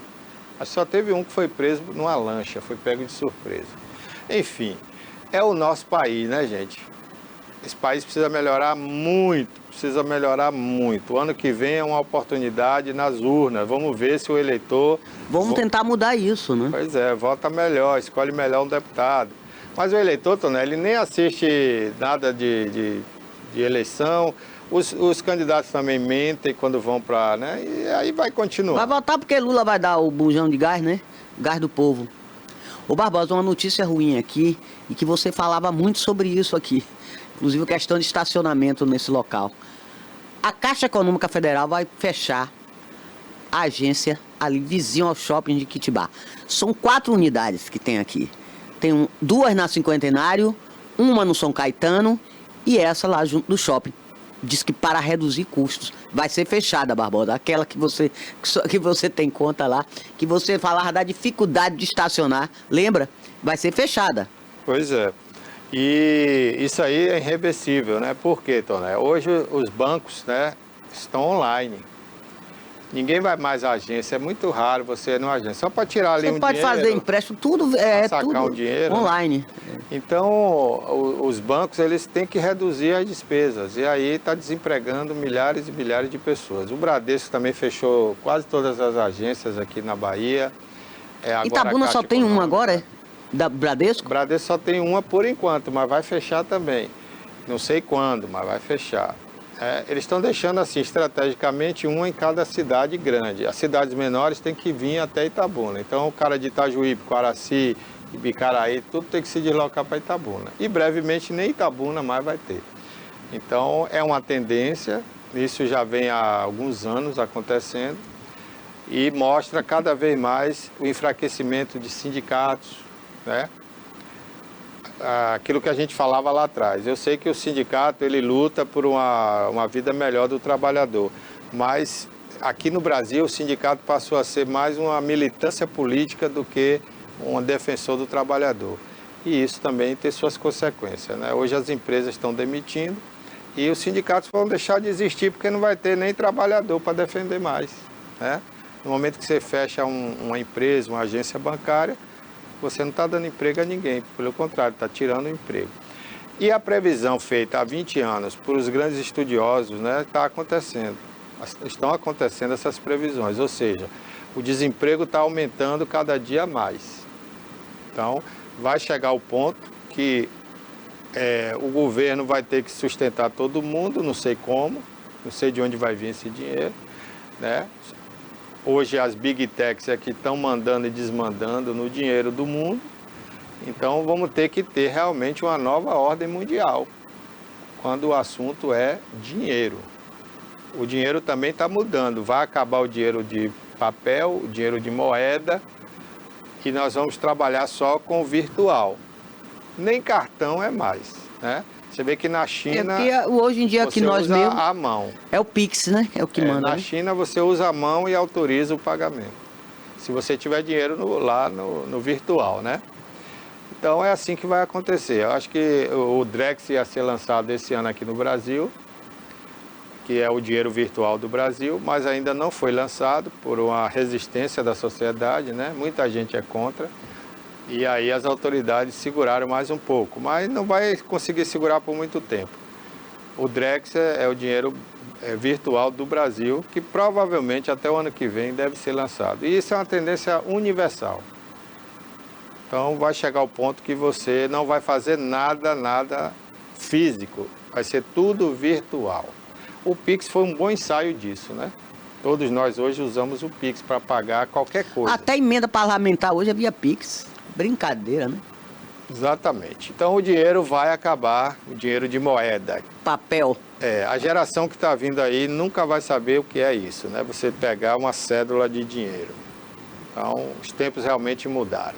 Estamos chegando ao final, Toné. Mais algum PQP aí? Não, eu só queria falar aqui um lembrete sobre a FIC, as obras de requalificação, que essa semana passada, acho que foi sexta-feira, a secretária de Infraestrutura e Urbanismo, Sônia Fontes, esteve lá fazendo uma vistoria. Vai ficar realmente muito, muito boa, moderna. É ali na Praça da Catedral. A praça chamada Laura Conceição, mas todo mundo conhece a Praça da Catedral, bem no centro da cidade. Mas ela disse que vai manter a fachada, da arquitetura da fachada, que é histórica, que ali era uma cadeia pública. Só que tem um painel, veja bem, Barbosa, na parte interna, me lembro bem desse painel, eu procurei a fotografia e falei até com o Ari Rodrigues para me mandar esse painel que tinha lá, fica bem no pátio. Ali ficou muito deteriorado, ali teve incêndio, o teto caiu, foi uma confusão, a FIC, a sede, quase que acabou. Tem esse painel, mandaram um release, assessoria de comunicação, Luiz Conceição acorda, dizendo que esse painel é de Valdirene Borges. Não é. É de Zabai. Acorda. Boa tarde, até a próxima. TVI 20 anos. Tá vindo aí o Denilton Santos no quadro Alerta Cidade. Entretenimento, memória e poesia. Defesa do consumidor. Comportamento. Utilidade pública. Musical. Direitos e inclusão. Tecnologia. Notícias.